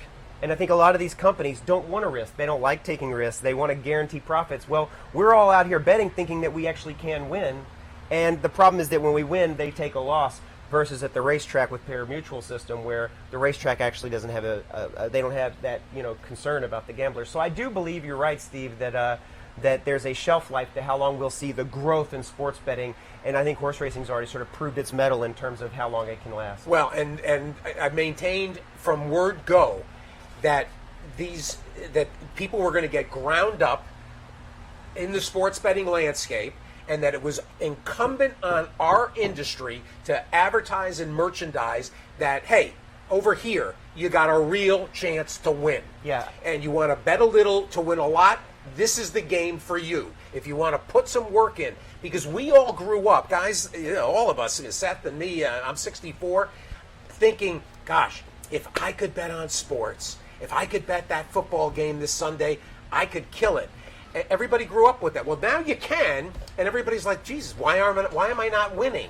Because it's hard, because the line makers are very sharp. So now the parlay, the merchandising of parlays, that's become the bet of choice. It's also the one that they're all publicizing. Is this guy made $1.1 million on a $140 ticket. Okay, he's the exception. He hit the lottery. Yeah. Exactly. We've got people every day that are betting 140 and winning 15,000 on a maybe multiple times a day, and we've got to go out there and say, hey guys, you got fleeced. Come over here. Yes. Our bet structure is a little expensive. There is a high rake, but you've got a fighting chance here if you want to work and learn. And we've got to take advantage of the current landscape with AI and give people tools that will help them get up to speed faster on things to bet and bet successfully. I think we've got a mammoth opportunity in our game. The other thing that's happening is that people who win at sports betting are getting limited by these companies. That's which is funny, Yeah. which is hysterical, and all the whales said that, and including guys like Dink. I mean, and guys that Dave Gutfriend, who lives in Vegas, who started as a horse player and then became a poker player and is as savvy as they get. The Matisses. And you don't even have to be a whale to get limited. I mean, I'm a $100 bettor, and I've been limited by sports books to $10 or less on bets. It's just if you win. They have player profilers that work for these sports books who will profile these players, and they will know pretty early on, are you a winning bettor? You may not even know you're a winning bettor. You could even be down at a book, but they've profiled you, and what they're profiling is, are you able to beat the closing line? Are you able to identify value? So they cut you off before you have an opportunity to win.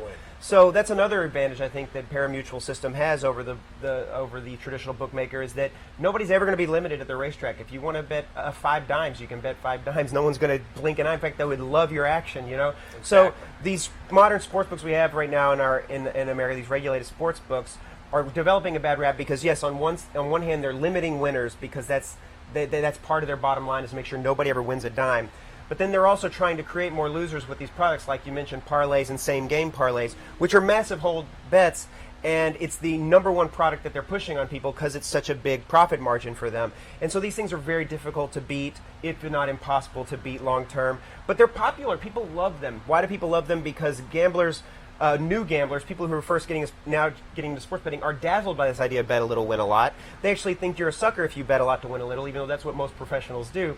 So I think you're right. I think that horse racing should figure out how to appeal to these bettors and say, you want to bet a little, win a lot, do it in the racetrack pools. The takeout's actually going to be less than the hold on some of these same game parlays. You can bet multiple times a day. I think it is a good product to offer both to winning sports bettors who are being limited and sports bettors who are interested in things like same game parlays but are walking through a buzzsaw. And honestly, they may not have a choice, because if these sports books all start to roll themselves into iCasinos, or if we see the European sports books come back in and take over these operations, I think a lot of these sports bettors are going to be, they're going to go back to looking for their local bookie who will let them bet, or they may show up out here at the racetrack where they might want to bet on a superior product. Well, the trick may be to get those emails that are going out to the winning bettors that say, hey, you can't bet this much anymore. And at the horse racing industry say, we want you over here. You can bet whatever you want. You're playing against the other players, not against us. But that's brutal. I mean, essentially the message is we don't want anybody to win. That's right. On a consistent basis. That's right. And they say it as much. I mean, they'll say it in their earnings calls. I mean, they don't want anybody to win. They will identify a customer as an unprofitable customer, and they say, hey, this is our business. We don't have to book to everybody. And this person's unprofitable for us. What does that mean? It means they're a winner. And the problem is that there are people out there who maybe are just starting out in that game who have the potential to really be good at it and win. Everybody who places a bet on sports wants to win. That's the reason they all do it. They hope that they win. So to know that, like, actually, if you could win, but if you do it enough, they're going to tell you hit the road.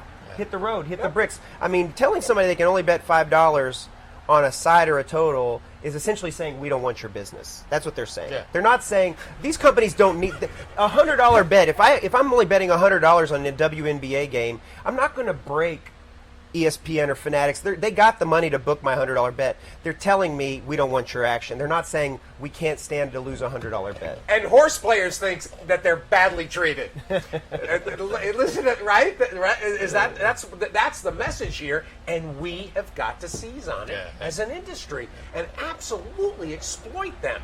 One problem we got though is some of those organizations are not going to love that message because we're actually in bed. And there's actually some of the casino operations and the the sports betting operations that actually have been very good to racing. I mean, notably Caesars. Sure. Caesars loves horse racing and they're committed to it. So, we can't be too heavy-handed.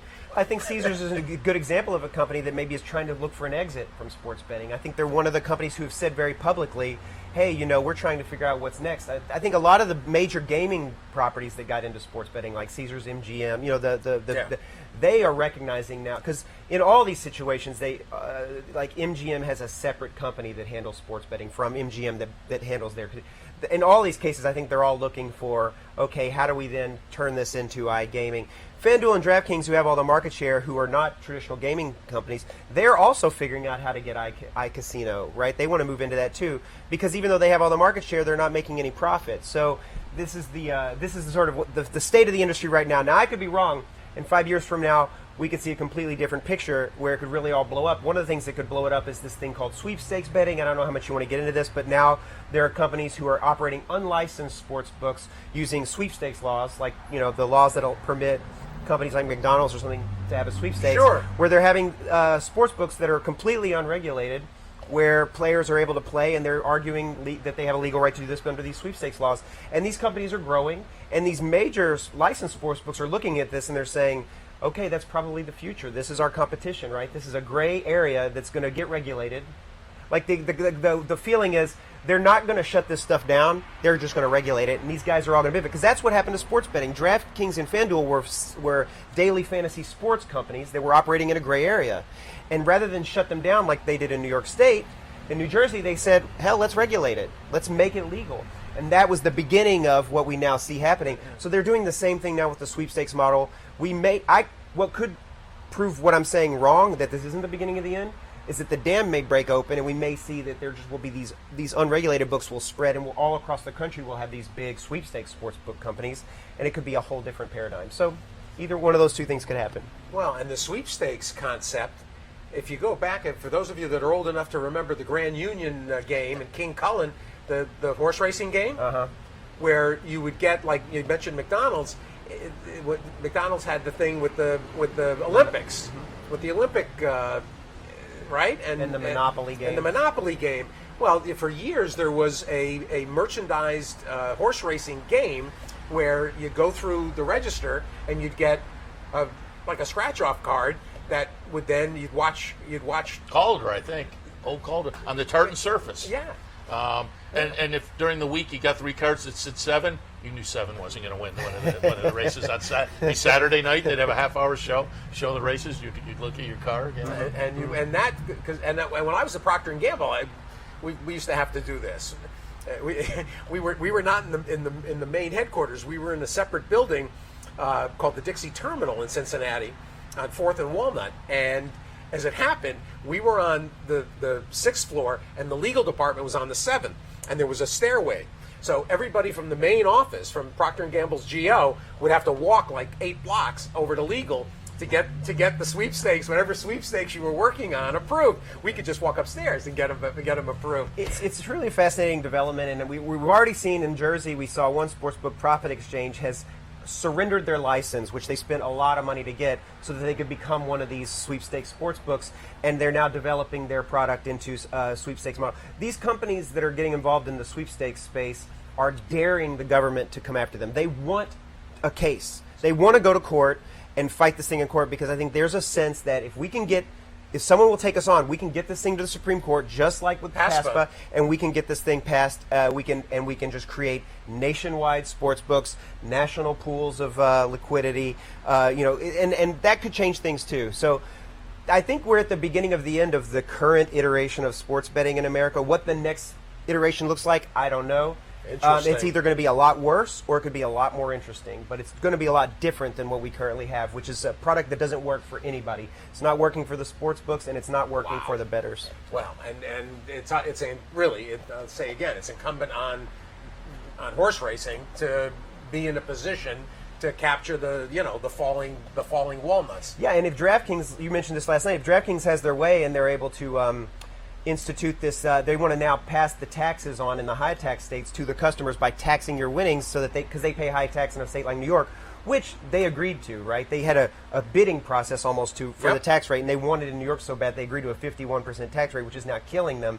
They're going to pass that tax on to the consumer, and I think if they pull that off, that could also spell doom for a lot of the regulated sports. If that's going to be the model, then I think we'll see sports bettors running away from these players. Well, and then our takeout structure won't look as onerous. It's going to look really good, right? Yeah.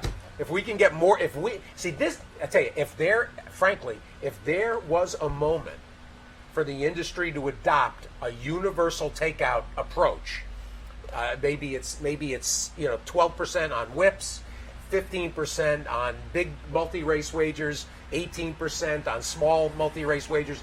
But if we could agree industry-wide, if the biggest players got together, this would be our opportunity. And basically find optimal takeout at the optimal time to capture a whole new, potential new set of customers. Yeah. This is our moment. I think so. And this was a great moment, David Hill. Again, the Vapors, the Gamblers Podcast. And if you go to the website, and again, the guys can put up the graphic where I had David Hill online, you can catch all the articles too. I was going through them. I gotta get an afternoon. All the headlines were intriguing. So I've read some of the pieces already, but you can go to David Hill online for more information about the book and much, much more. We appreciate the visit. I appreciate you This having visit's me. not over, because NFL season started, yesterday or night Sort before? of, Thursday, yeah. You're coming back for season 3 of Dave Hill? Sure. Action. Any win total pushes right now? You Don't have any yet. All right. I got to wait on my boy Rufus to all right. crunch the numbers. Well, we should put in a push for them. Yeah, so you should check out unabated.com. It's a product that I think if you bet on sports and you bet on football, you should check out what they have to offer. We could send out an affiliate code, that people can use. But it's a good product, and they've helped us out with on your show where we've been talking football last couple seasons. Very good. David Hill. All right. Appreciate the visit. The most interesting guest in all of sports talk. All right. We'll wrap it up for this Sunday morning, because if it's Sunday morning, it means Loose on the Lead. Steve Vick and Seth Merrill. It looks like it's going to be a nice day at the races. They're back on the turf today. That's great. It's a little overcast, but otherwise a very nice day if you're headed up. Looks like a great afternoon. Back in for the halfway point on Wednesday. That'll be day 20 of 40. We'll be back in Wednesday morning, 9 a.m. Handicapper support. 10 a.m. Racing Across America. I won't be here the next 2 Sundays. I thought we had moderated that out, but all right. I'll be in Virginia. Yeah. Colonial. I'll be at Colonial Nice. for $1 million next Saturday, and then make our way back. But turn around and go to Toronto for my first plate, King's Plate. Okay. So we're going up Woodbine Mile weekend. We're going up after the meet. Yeah. So Woodbine's always great. Always a lot of fun. you'll be all right. You'll be able to fashion a. I'll limp through. I'll make it work. You could do some boots on the ground. Boots on the ground. That would mean a phone call, and I'm not sure up here whether that's gonna fly. We appreciate your tuning in this morning. Again, back in Wednesday morning for more here on the OTB Network, live from Clare Court. We'll see you then. Welcome back to Racing Across America. As promised, Monday night I was over at the sales and just kind of ran around and just wanted to give folks a little bit of a flavor of the sales. Caught up with some folks, talked to Todd Shimkus. He is, of course, with the Saratoga County Chamber of Commerce and got a little feel for what the sale and sales week means to the Saratoga area. Joe Migliori, bloodstock agent, and talked to him a little bit about being a bloodstock agent and what a sale like this is to them and what they have to do. Tommy Bellhouse from West Point Thoroughbreds, and I said this sale has to be have special place in the West Point memory because it was just a few years ago, right at the Saratoga sale, that West Point and Company purchased Flightline. And so we talked to Tommy a little bit. And John Stewart, Resolute Racing. John becoming a prominent owner in the game just over the past really year or so, maybe even less than a year. But this was his first Saratoga sale, so we got some thoughts on that from John Stewart. All of that coming up. I'll come back and wrap up the show afterwards, but here are a few minutes from Monday night's sale right down the street, the Fasig-Tipton sale right here at Saratoga 2024.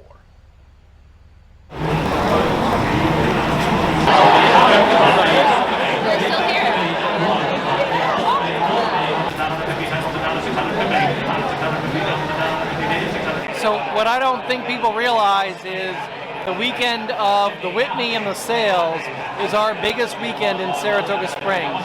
So people are coming from all around the world, not just to watch the races, but to buy some horses as well. So this is an astronomical impact on our community. Well, you hear from the first group on Charlton, brilliant Sonic Spikestown,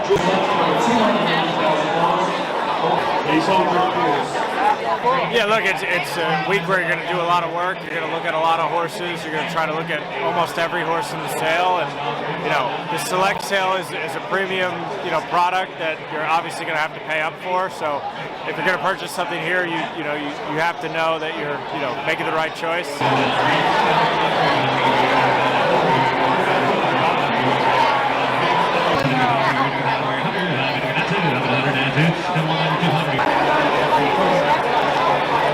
Obviously, this sale will always be the sale we remember most in West Point history. I mean, it's the sale we bought Flightline.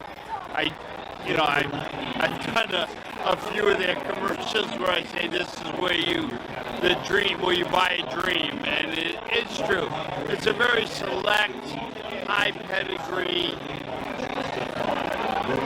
special sale that, you're talking 240 hips, where when you go to Keeneland and you're looking at 5,000, and obviously book 1 and book 2 at Keeneland are amazing, but this sale it's the shiny copper penny. This is where you come and you walk out of this place, you saw some magic happen earlier. A horse went for over $3 million. We were bidding on that. With Vinny Viola, who owns the Florida Panthers, we were underbidder, but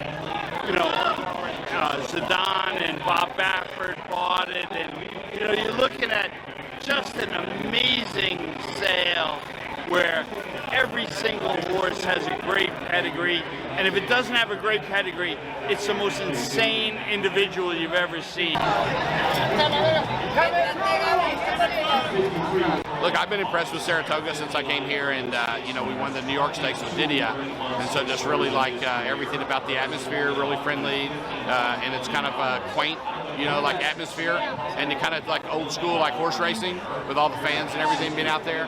And the same thing here with the Fasig-Tipton facilities here. It's very compact versus like when you're at the Keeneland sale, it's really spread out, and everything's happening in a couple days. And these are like the top quality horses, and so like it's hard for me to get over like all these pedigrees that you see in these horses, and it's just you got to prioritize, and so we came in, started looking at 120 horses and got it down to like 10, and so it was really challenging to do that. So it's just real exciting. I think it's represents all the good things about horse racing.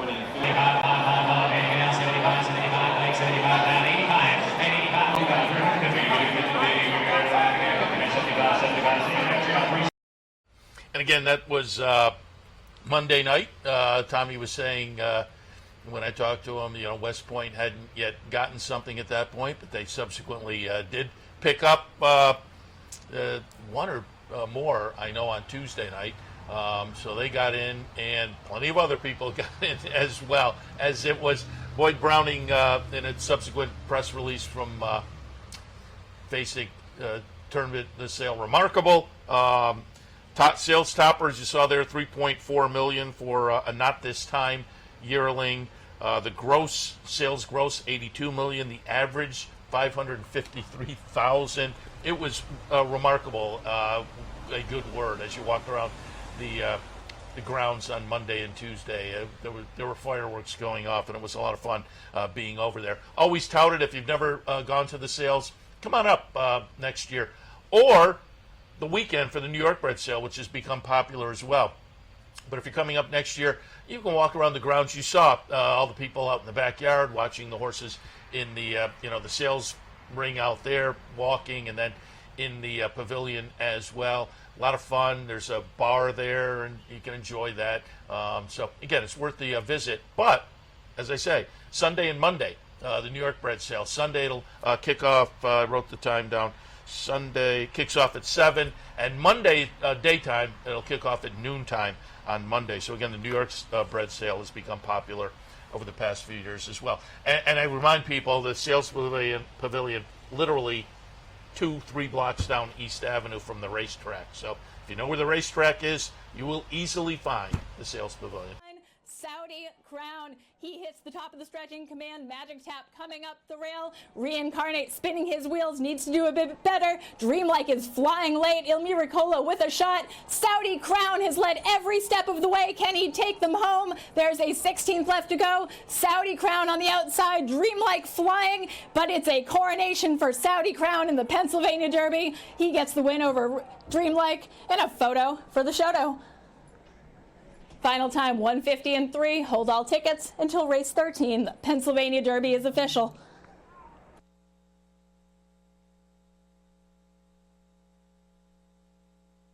We're really horrible. Welcome back to Racing Across America on this Thursday morning. There was the call of last year's Pennsylvania Derby, Saudi Crown, the call by Jessica Paquette. And we have Jessica Paquette in. Good morning. Hi, good morning. It's always great to be in Saratoga and get to see so many friends. We're on the Parks break, so I am, of course, just going to other racetracks. And we just saw the call for last year's Pennsylvania Derby.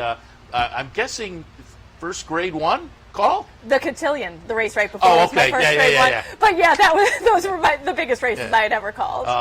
And down at Parks, and we are enjoying your calls. We're in most of the season, other than our time up here. We're in the studio down in Albany, and so we're watching 4 different tracks, and Parks is often part of the mix, and enjoy your calls. How do you enjoy making the calls? It is so much fun, and kind of the more comfortable I get, and I appreciate the support from the team at Parks very much. It's just so fun to get to tell 10 stories a day. No 2 races are the same. You never know what's going to happen, and it's a lot of fun. Do you have a preference of a race you like to call a sprint, longer races? Longer. Oh. I much prefer. My nightmare is 7 furlongs from the chute in November when it's dark and there are 12 horses and it's raining. That's my least favorite. The longer races that Frank the other day, it might have been the next race. A, it was a short field, and B, it was a marathon. But there's obviously a lot of filler to put on those marathon races. I thought he did such a great job with that call, because honestly, you think easily like 3 or 4 horses, that'll be so easy, but then you wind up having to fill the blank space, and then he made that call compelling and interesting from the entire time. There are certain announcers that I listen to, and I feel like I learn something as an announcer every time, and Frank's one of them. And I think the average person doesn't even think about that. But yeah, you have a short field in a marathon. You can only go through the field so many times, and you have to add a little something. And he added color in such a way that I was so compelled by that race. No, it's fun.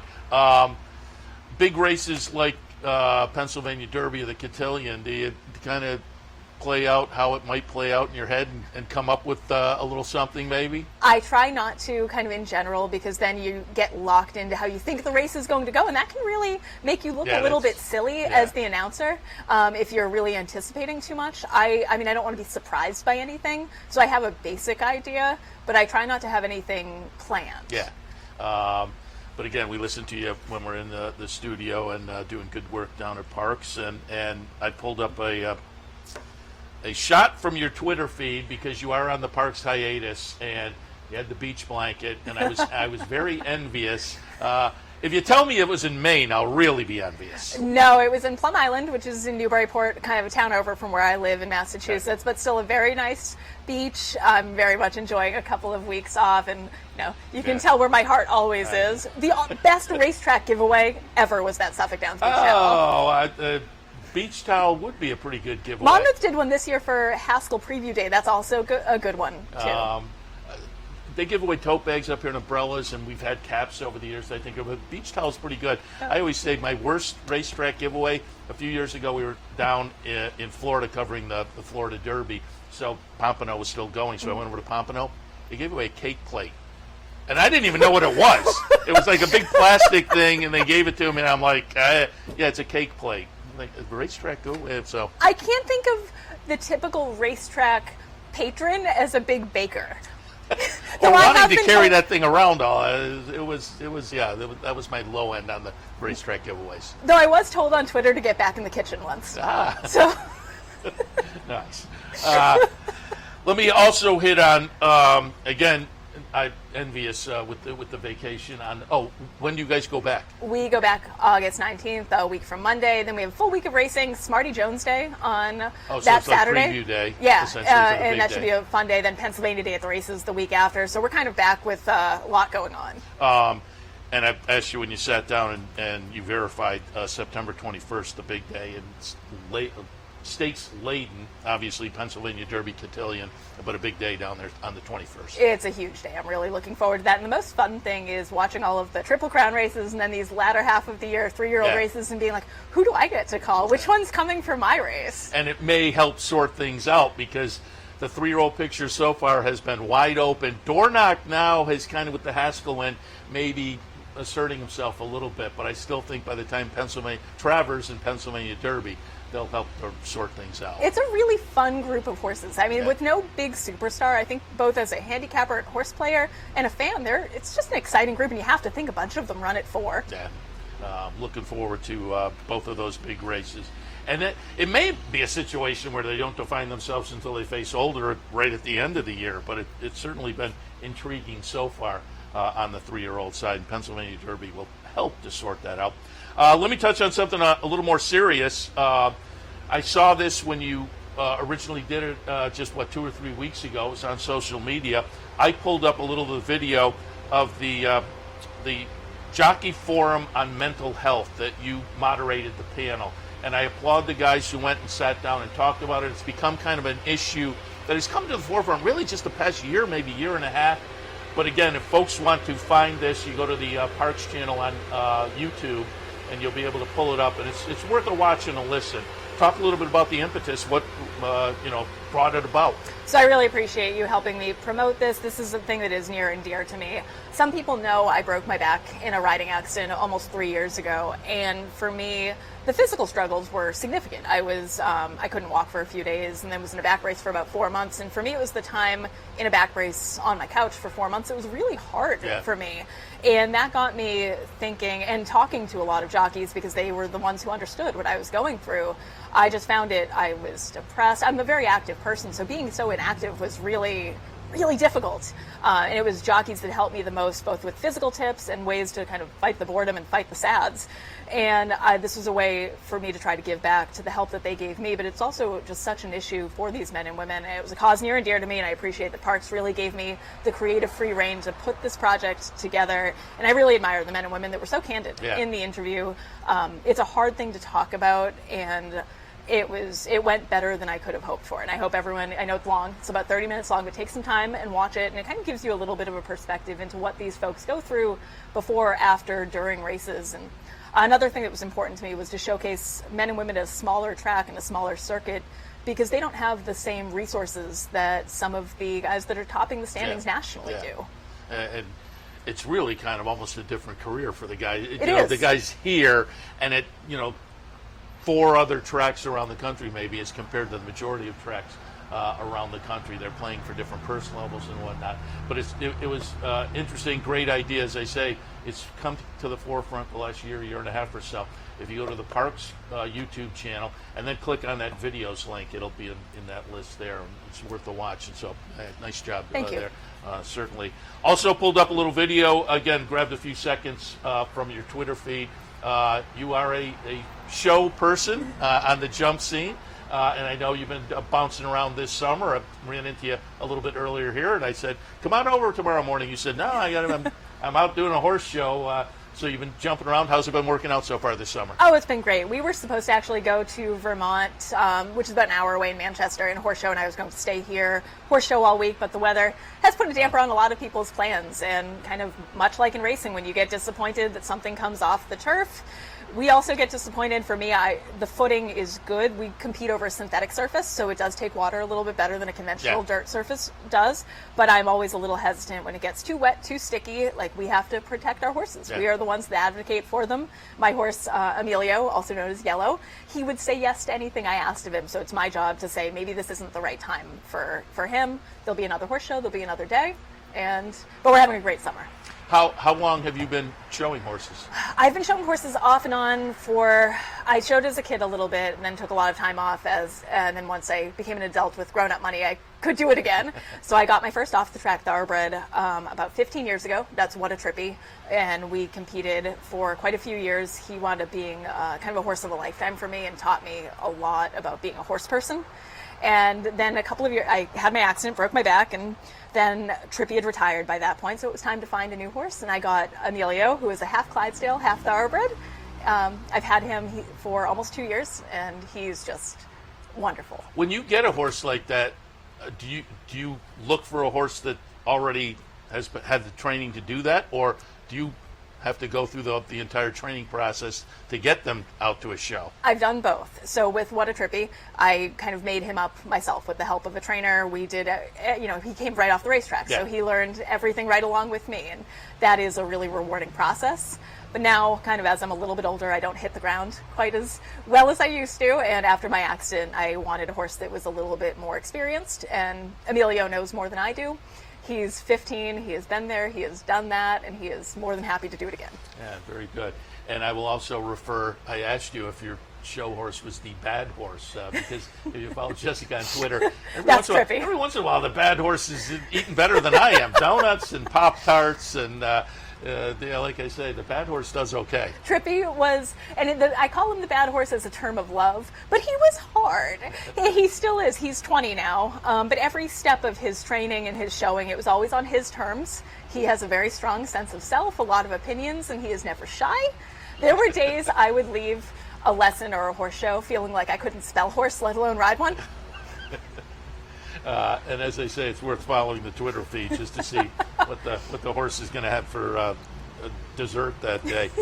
When you sat down, interesting, and I saw this, I think, on your Twitter feed as well. I didn't realize that you're a marathoner, and there's like a hierarchy of there's a certain 4 or 6 that are, and you're putting another check mark. You're going to go to Berlin in a few weeks. There are 6 world majors, which are the domestic, Boston, New York, and Chicago. I've done all 3 of those. Now I'm checking the first international one off my list. That's Berlin in September, the week after the Pennsylvania Derby. So, a nice casual taper week the week before. Nothing stressful at all. Then I go to Berlin, and then the next 2 will be London and Tokyo that I'm hoping to check off in the next couple of years.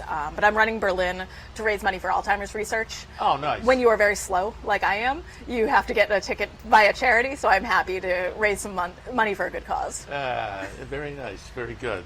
So tweet that out, and I will alert people as well to that. All right, let's take a look. I said when you come in, take a look at a couple of races, and we'll give a couple ideas for today. The stakes race this afternoon. I thought that was an intriguing event. I think so. Race number 2. Race number 2, number 6, looms boldly. Brad Cox, 10 Strike Racing, named after our friend PTF. And I like this horse's last race. He was a good second behind Subrigid, who has turned out to be a really, really nice sort of horse. Yeah. And he's shown he can run against this kind of stakes company. I wonder if he gets a little bit loose on the lead on the outside. The track, very curious how it plays today. Everything's drying out a little bit temporarily on the turf. Yeah, How about that? I said that earlier. Gorgeous day, and we're on the turf. Enjoy it while you have it. Yeah. But yeah, Looms Boldly with the nice name. Marcel Graham naming for Peter Fornatal, Peter Thomas Fornatal. So interesting there. You said in the fifth you had an interesting. I kind of defaulted to the favorite in there, Aspen Grove. But we were talking when we handicapped on the handicapping show. Pace-wise, it may be interesting. If somebody has the potential to go out there and maybe steal it, but you said you had maybe a clever idea in the fifth. I mean, maybe not that clever as I'm going with a horse from off the pace, off that big layoff, the 3 Avenue Nile for Christophe Clement. Like this one off the layoff. I think kind of interesting. I think can handle a turf course with a little bit of softness to it as well. But I'm just trying to be clever, trying to find a way to beat the favorite. I don't blame you because I don't think the favorite is invincible. As I say, I kind of defaulted there, but I don't think the favorite is invincible by any means. Jessica, we appreciate the visit this morning. Again, I tried to get you in a couple of Belmont at Saratoga. You were here quickly for that weekend as well, and then you were doing the horse show, but you were free this morning, so I'm glad we got you in. Enjoy the rest of the vacation. Thank you. Thank you. Good luck in Berlin. And send my best to the bad horse with the next. That's from you. I'll send a Pop-Tart to him. Yeah. Because I think it's been about 30 years since I've had They're kind of good. Some of them are kind of good. Some yours of them is pretty good. I was about to say, I don't think I've had one since I was a kid, but man, they look like they've upped the skill level with the Pop-Tarts. Occasionally I steal a bite and I feel like they taste like chalk. So not all of the flavors are great, but the blueberry ones are good. I'll keep that in mind. Appreciate the visit. Thank you. All right. Welcome back to Racing Across America. Again, as promised before the break, joined now by our friend Terry Finley from West Point Thoroughbreds, who big weekend ahead. Terry, appreciate your visiting. Always great to be on the show. I was thinking, I don't know, this might be our 10th or, I don't know, like 11th year. So I know one thing, these years are going by too fast, but it's great to be in Saratoga Saturday. Well, was it last year or the year before you guys had the milestone win? 2 years ago. Was it? Yeah, we won 1,000. I think we're at like 1165 now. Yeah. So, but they're stats, right? I mean, it's all about people and especially about horses. And I'm sure every guest that comes on says, "Man, it's just so great to be up here in Saratoga." Yeah. This is a treasure in our industry, to say the least. And I always say it. We'll start with this because I want to get to some of the horses you have coming up, certainly. But whenever we get the partnerships in here, it's fun wherever you are. But in Saratoga, I think it's extra fun because I think it's far more of a social atmosphere than some of the other tracks. And I know you guys are always present here on the backstretch with your partners. And then I see you guys on the front side when you have a horse running. There's always a group in the paddock and then standing watching the screen down by the new Jim Dandy Bar. Thankfully, they kept the screen. But yeah, Saratoga just is a big part of the partnership experience. I think there might have been a boycott if they took away the big screen because that's where we tell everybody to go when we run a horse. So it's good. And I said to somebody over the sale the other night, I mean, thank God for partnerships, and there are a lot of good partnerships. I see some of the younger people, that put together partnerships, and I just shake my head and I smile because they're doing good work and they're bringing people into the business. I shudder to think what our industry would be if we didn't have people that came in through the partnerships across the board. And I've had a bunch of the partnership people in here already. Dan Collins from Bonaventure and the folks from America's Pastime. They're local guys from my home burg of Amsterdam right down the road. And I always tell people, if you're thinking, check out some of the websites because there's all different price points and there's all different kind of thought processes. And I will tell people to check out yours. And I think we have a graphic with the website address. You have one of the best websites for just learning about partnerships, and for partners, there's a lot of good information there. But even if you are a partner, you can keep up with your horses and where they're running, what the results are, and just some interesting, behind the scenes kind of things. Yeah, I think that's important. I think it's important. I mean, one of the things partnerships they offer is the ability to get inside baseball, if you will, and also to educate yourself and the people that you're in with, and that's a big part. And I think I see all the partnerships. You know, that's something that they take very seriously, as they should, because people, like, it doesn't work to make an investment and then, you know, the day before the race, get an email, oh, your horse is in. Like, that doesn't work anymore. So, and I'm glad to see everybody, you know, we're part of it. It's about communication, it's about transparency, and it's about doing everything we can to try to win races the right way. And you make a great point. That's part of what I like about your website, especially for me doing something like this, because it gives me something to look forward to. But you have an entry page, but it's not only these horses are officially entered in the next 5 or 6 days, but you look ahead to, here's where we anticipate this horse is going. Yeah, so I think that's an important part, right, to give people, especially up here, right? People want to come to Saratoga, so you give them as good of a heads up and a lead time as you can, right? Knowing that oftentimes either the races don't go or they come off the turf and you scratch. So all those things that we preface, you know, the entries and the upcoming starters. So it takes a little while for people to realize, wait a second, I bought this horse, I paid for them for a year, now you can't tell me exactly what day. Well, yes, but, you know, that's kind of the way. There are a lot of things that are out of our control. I think that's the other thing we try to tell people, and we give them a list of things that are really out of our control that we don't really have a say in. As exampled by yesterday. Yes, which, out of everybody's control. I'll also tout if people go to visit the website.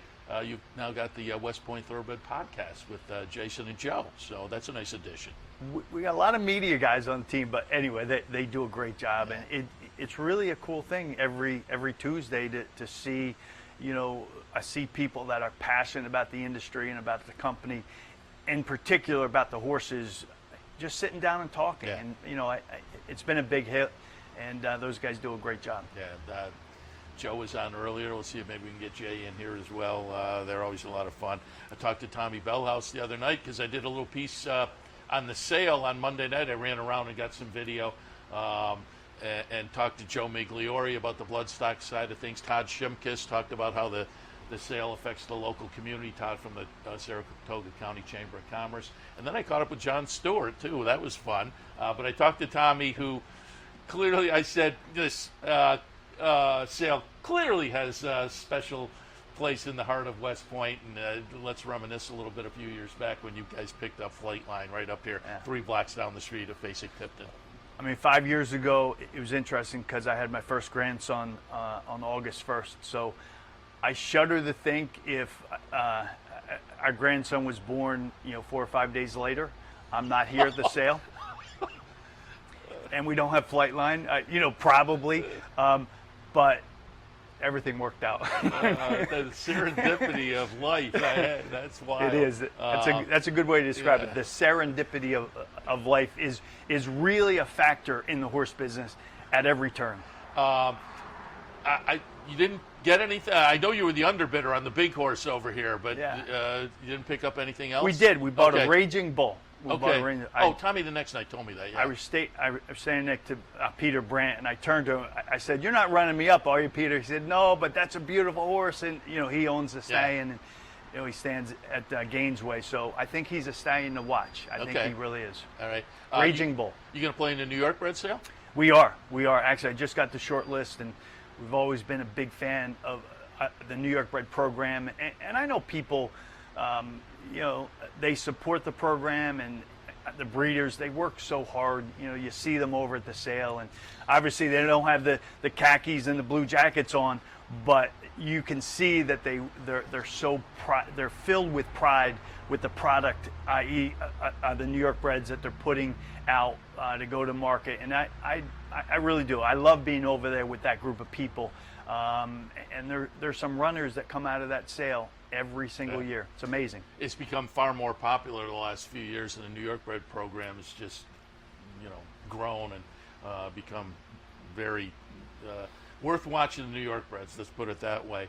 And if you didn't get a chance to go to the Monday, Tuesday sale this week, tomorrow night and Monday afternoon, you can go, and highly recommend. A lot of fun to just kind of see the action, be out in the backyard over there. And as I always know, it's literally 2 blocks down from the track down East Avenue. All right, let's get to some of the horses because, again, looking out, this one may be running in just a few weeks again, but let's go back and look at a little West Point Stakes win from earlier in the meet. We're going to pull up Don't Look Back at All, getting it done in the Caress back on July 25th. Talk a little bit about this performance, and again, game plan perhaps to go on the 23rd of this month in the Smart and Fancy. Yeah, I mean, you look at IRAD. The Clements obviously have done a fantastic job with this filly, and you look at IRAD, and there's a reason why people talk about him being as cool as a cucumber. You know, at the 8th pole, I was like, all right, pull the trigger, IRAD, pull the trigger. And he did at the perfect time. And, you know, she's a Pennsylvania bred.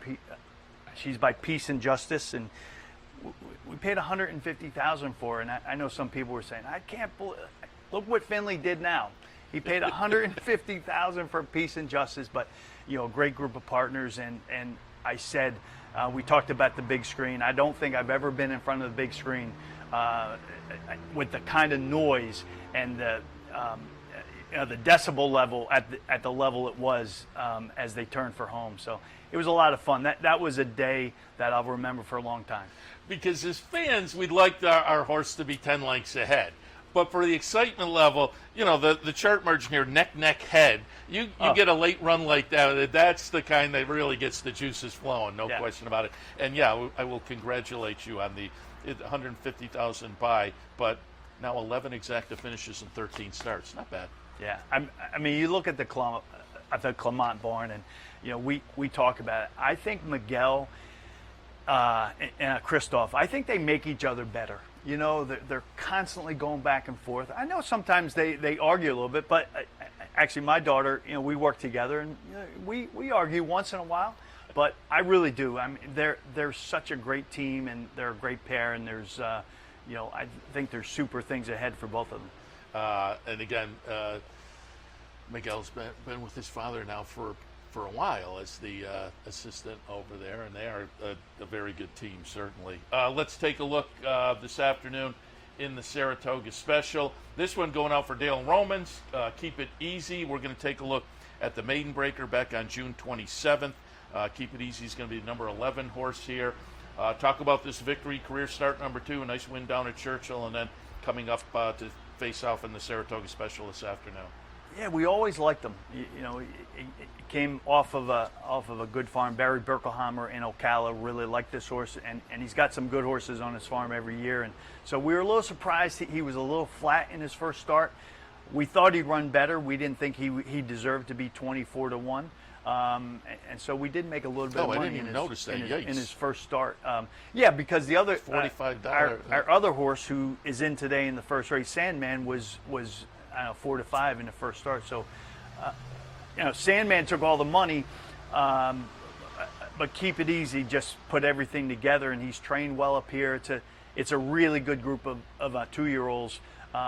As the Saratoga Special is every year. Like you get those horses that run 2 or 3 times, either they won the Tremont or they run well in the Tremont, and everybody's looking to see, you know, they run well in the Saratoga Special, and then the options are plentiful as you get into the fall. That's what I said on the handicapping show this morning. This is the kind of 2-year-old stake you get at this time of year in the 21st century. They're 1, 2, 3 starts, and they've all been very good. So it's a little bit of a head scratcher, but coming out, you've proven a little something, and I think Keep It Easy is definitely a real player in here today. Let's take a look as well at tomorrow in the Saratoga Derby. Carson's Run in here, and we're going to pull up a replay of the Tail of the Cat back on June 23rd. Carson's Run will be the number 6 horse in here. Pretty easy victory down there. Now comes up from that Monmouth victory and lines up tomorrow again. Rescheduled tomorrow afternoon in the Saratoga Derby. Talk a little bit about Carson's Run. Well, you say it's an easy victory. I didn't think it was going to be an easy victory at the far turn when the jock was really starting to pump on him and he wasn't going anywhere. But he's the kind of horse when he gets running and he really runs the turns extremely well, and he won up here. You know, he's run well 2 times here. It's a great story. As a classmate of mine, Carson's run, or his son is Carson. He's got some issues, but you know they're all behind him. So there's a lot of good karma with this horse, and I do know he's run, or you know he's trained extremely well up here. As Christoph says, you know today, you know in this race we'll find out if he's good enough. And it's a solid field, but I think he's gonna show up in a big way tomorrow. Lightly raced overall, and you mentioned last year broke the maiden in the career debut here at Saratoga, and then you went right into the with anticipation. He misses like that, and then you went up to Woodbine and tried the Grade 1 up there. You guys have been successful making that move and had success last year with Carson's Run. So it's going to be interesting to see. Third start of the season off the nice win down in Monmouth. So likely a player in that Saratoga Derby Invitational. Again, rescheduled for tomorrow afternoon. Have to talk also about Integration, who talk about a horse that likes the track. Integration certainly likes Colonial. 3 for 3, started his career down there, breaking his maiden very successfully, followed it up in the Virginia Derby and career start number 2. We're going to take a look at July 13th on Million Preview Day down at Colonial. Wins in a short field because they've had weather down there the whole season. They had weather just the day before here, so the race scratched down a little bit. They've had weather this weekend as well, so the Million will be tomorrow. But talk about your expectations down at Colonial for Integration. Yeah, well, I'll start by talking about Kendrick. You know, he rode this horse, this colt. He won the Virginia Derby, and then like a decision was made to go a different direction in the Pegasus, and I know it didn't. It was a tough deal, and I know, but I got to give it to Kendrick. You know, he's handled himself extremely well, and he was always positive. You know, after he always is. always, and like I've sent him several notes. I said you are an example of the way a jock should react. Right? We all get fired, but the fact that he stayed in the game, and he was very positive. He was always back to Shug's barn, and he got back on. And you know, these two kind of have the mojo together. So I do want to say congratulations, and I want to send kudos out to Kendrick. Obviously, a very well-bred colt. The litmus test is in the Arlington Million. You know, it's a short field, but it's quality. And you know, I think that we're going to show up, but we're probably going to have to run the race of our life to get to the winner's circle. But you know, they just don't give away $600,000 as part of $1 million purse. You know, if you just show up, so you got to earn that $600,000.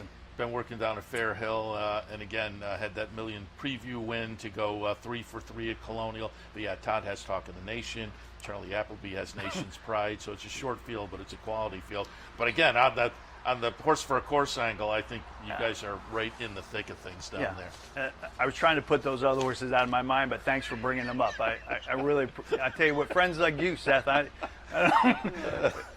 if I hear Charlie Appleby's name again, like my head's going to explode, man.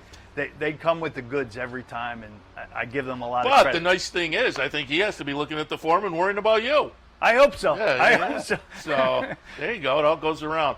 I also wanted to pull up because, again, and I had Cherie DeVoe in here earlier, and it was fun. We had her actually a couple of times. We had her Sunday with when I'm in with Steve Bick, but I had her and David and Gordo in one day, and that was a fun interview with both of them. Yeah. But I brought up Vava, and you guys have to be thrilled. A horse like that, you know, you've had a lot of great horses, certainly Flightline topping the list, but man, she is just really a nice special horse for a partnership dog. Going to go back and look at the Chicago, June 22nd. This is going to be Vava number 3.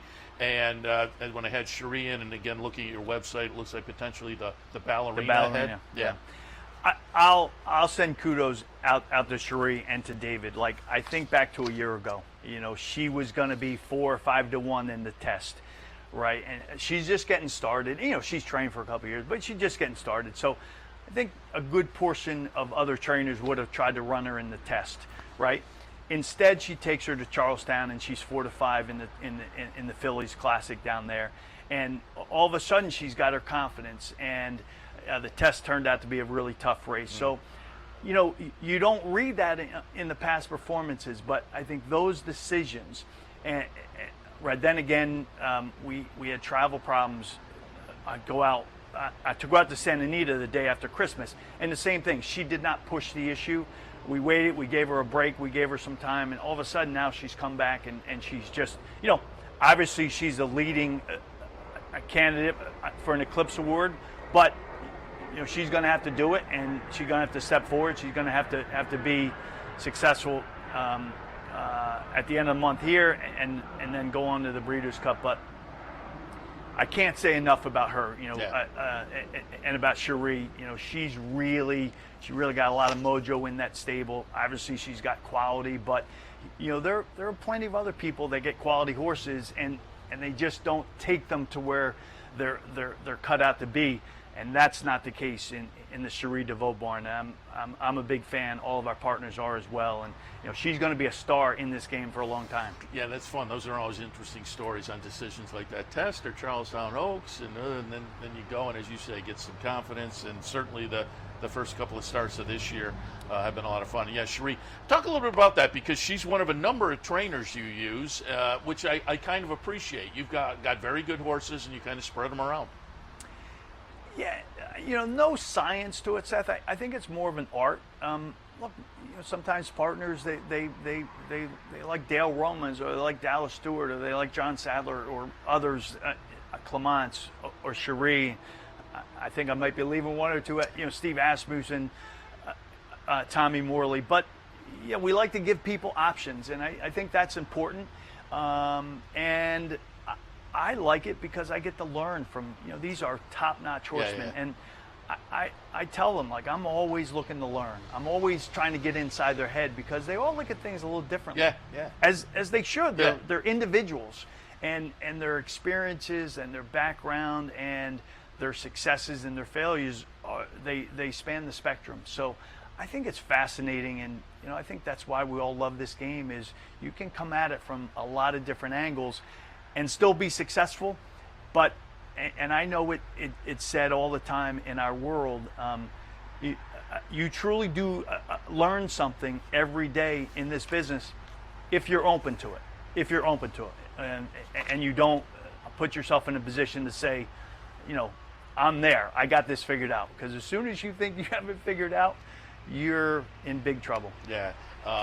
And the Cherie DeVaux example with Vava, I think, is a good example of, as an owner, you know, the obvious choice, let's go to the test, but then there's a rethink, and now down the line, you may, with other trainers and other horses, kind of think, well, we did this with well, maybe we'll, and you come at it from a different angle. Yeah, you really have to, and especially for partnerships, I like to tell our people, I want you to train like you're training for like a really rich person that never comes to the races. Because they have to train and really manage their horse. I don't want them to manage either West Point or our partners, because I think that's where trainers get into trouble, is they try to manage owners. Everybody wants to run at Saratoga, but sometimes it just doesn't work out. And if you force it, you got a good chance to pay the price for a long time after Saratoga. And I think that's something a lot of folks take a while to learn on the ownership side of the game. Patience will pay off more often than not. And you can look at plenty of horses where that has proven true. All right, always like to get some thoughts on maiden specials. You alluded to the situation. Today you have a couple in here. Sandman, again, in that race we looked at earlier, wound up running 5th as the favorite. I thought the Mark Casse trainee was a little bit interesting in race number 1, Sandman. What do you think today? Well, I think in that race at Churchill, his first start, I talked to Jose, and he said he broke and he had run on his mind. Unfortunately, we had the other horse in front of him, and they battled, and you know, it was the first start, and I don't think Mark's, you know, overall his stats aren't great as first-time starters, but they come back and they run well in his second start. I know he's trained, I mean, beautifully up here, and you know, I'm sure Mark thought about either running here or, you know, at Churchill at the beginning of September. So I like the fact that he's taking a shot, and I've gotten good vibes from Mark over the last couple of weeks. So look, it's a good field. You got some really nice pedigrees. You got some high auction prices. So it's Saratoga. It's Saratoga, and it's a great way to start a beautiful card off. A little bit later in the 7th today, you have Statesman, first-time starter, Shug Trains, by Constitution, who can certainly get win early types. I thought this one was kind of a player as well. What do you think of Statesman in the 7th? We're staying in. They Okay. took it off the turf.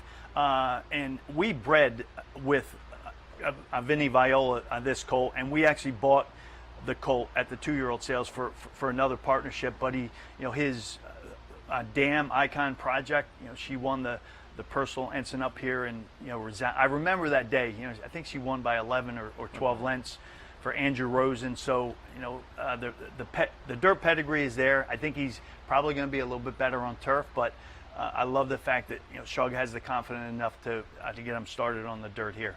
So you're staying in, and we'll see what Statesman can do. Certainly, we'll get a little experience out of it. Again, 2-year-old race up at Saratoga. You're always in tough. And just before we let you go, also wanted to get a little thought on tomorrow, Ellis Park Derby out at Ellis Park. You have Stretch Ride. Yep.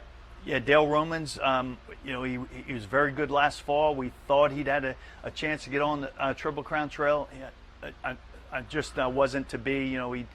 He had bone bruising, which is kind of the new wave issue of you got to give him time. Yeah. And I know Dale, he went out to WinStar and he gave him the time, and we didn't know exactly where he'd make his first start, but he worked so well the other day at Churchill.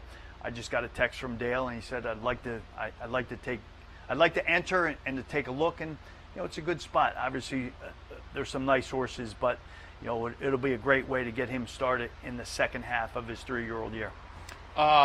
Before we let you go, also we were talking about the sale over here. We know you guys participate. How many sales do you go to in a year? I don't know. We and you hit them all, right? I mean, 2-year-olds in training and the yearlings. Yeah. So we have about 140 in training, and so we've always worked on process, and we've always abided by the notion that a good horse can and often does, and they do come from anywhere. So we kind of get a little antsy when we miss a sale, because the one that would have put us on the map, so to speak, we don't want to miss that one. And we think we owe it to our partners to be where the action is, and plus it's a lot of fun, because I love the auction. I love the sellers. There's some bias at these sales, right? Yeah. The sellers, they tend to like their horses, and the buyers, after we buy them, I mean, we tend to like the horses we bought. Like, that's really the essence of an auction market, but it's a lot of fun, man. The characters and the action and the capital that's exchanged. I do. I love the whole environment of the sales. And for folks who don't know, and again, I always like to kind of fill in people on the background, because, as I say, we get new fans in here who maybe aren't familiar with the game. So we'll use it, for instance, over here. You bought the horse the other night here. What happens after boom and you pay? What happens? What do you guys do with the horse? Yeah. So the next, if it's that night, the next morning, we'll have a totally independent vet actually do the X-rays again, right? Just to check if there was something missed, and then we put that colt on a van, and he went to Dr. Eisman's place in Ocala, Florida, and they'll just turn him out, and they'll give him a break for probably about 45 days until the September horses actually join up with the Saratoga horses.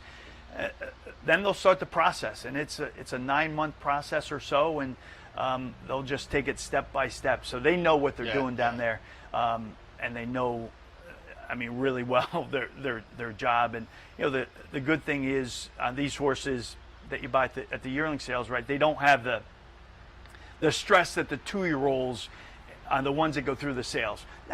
Now, obviously on the surface that's a positive, but there are plenty of good horses coming out of 2-year-old sales, and he's actually going to go to Cherie, and I don't know, next time around in 2025 around the Derby, we'll send a van load of horses up to Cherie, and we'll try to come back up here like a year from now with a good colt, and his name is Bullfight.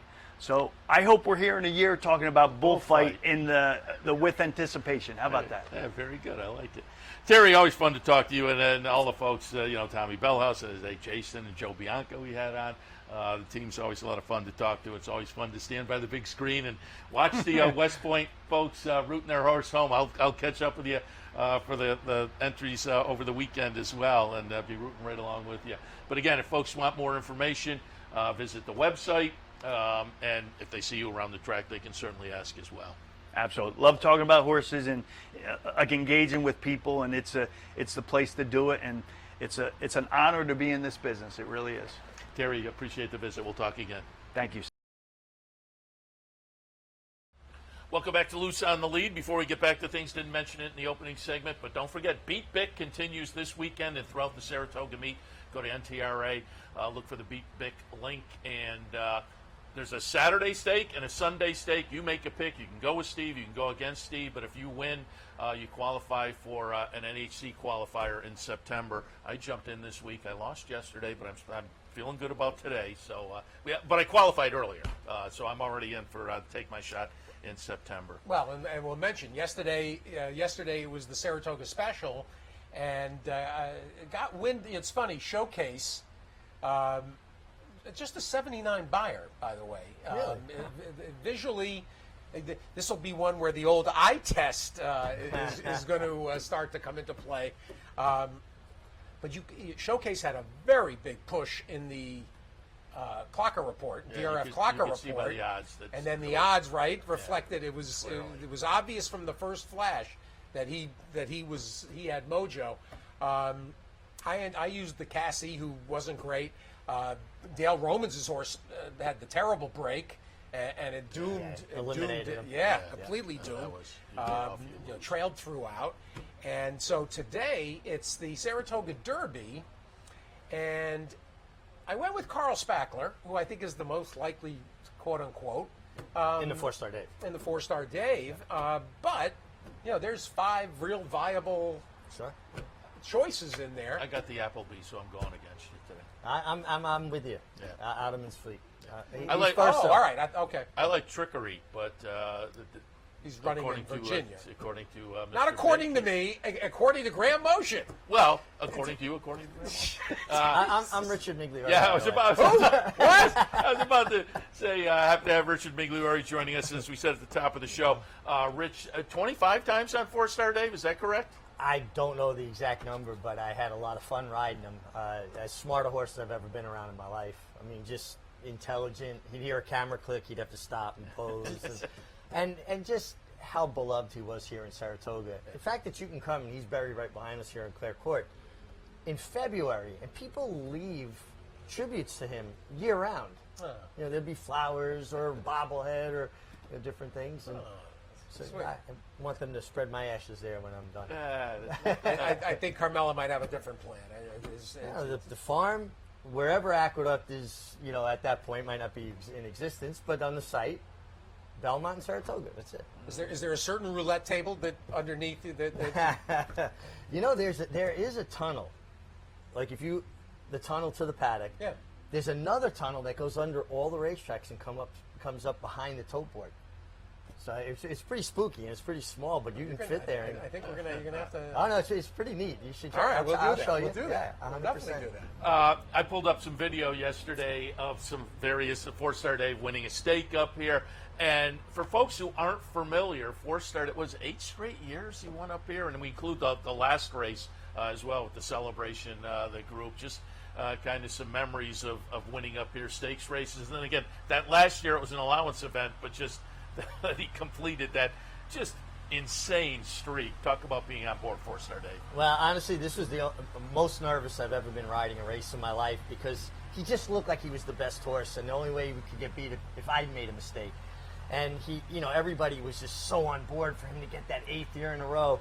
So this was almost more relief than it was, being so happy. But he drew away nicely. We got our position going forward, and then I started petting on him because I was like, phew.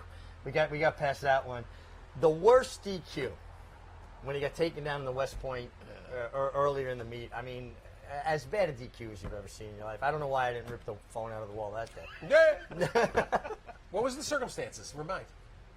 He had fallen down at the start. I mean, he literally fell down. He got up, and I'm last in the first turn. He's a horse that laid up.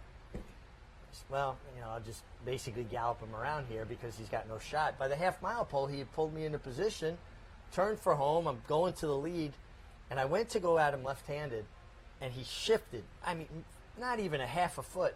And I never hit him. I corrected him, switched back to my right hand. He went on and won. The horse that was fifth claimed foul. The rider claimed foul, and they took it down. And it was something that wouldn't even be looked at in this day and age. I was so upset. Who was the rider? Dennis Carr. Yeah, I was very upset. I was very upset. But Dennis and I have talked it out since. But Carmela had bought me a brand new tack trunk before we came up here. It was like, Richard Migliori on.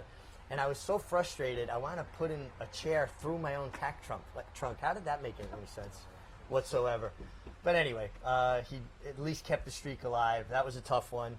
He carried like 128 pounds that day, too. He was, but everybody said he was a Saratoga horse. And he was, but it was more the time of year. He liked to hear his feet rattle. Like he won the Kelso at Belmont, ran a mile in 33 because he just wanted firm ground. Interesting. Talk a little bit about, because I always say part of the fun of Saratoga is the fans are so knowledgeable and whatnot. And certainly the first 2 years, it wasn't a streak yet. But you start getting to 3 and 4 and 5, the fans, I think, recognize that. Certainly the last win, talk about the reaction coming back after a race with 4-Star Dave and running back to the winner's circle. Well, I was actually aware of the crowd the last eighth of a mile, which normally riding you're not. But it was really loud, and wound up galloping him past the winner's circle, went up to the 8th pole, and came back on the outside fence high-fiving people. I mean, he was that kind of horse that you could do that off of. Yeah. And the place just erupted. It was great. So then we came back the next year looking to continue the streak, and he just had lost a step. He was not the same horse. Father Time caught up with him. I had a talk with Mr. Bomsey and Leo O'Brien, who trained him, and that's going to be it, but they're going to parade him here. So they have me take him up to the quarter pole and then gallop him in front of the stands. Well, everybody started cheering, and he jumped in the bit. I was there. He's going to run off with me. I mean, it was all I could do to keep him.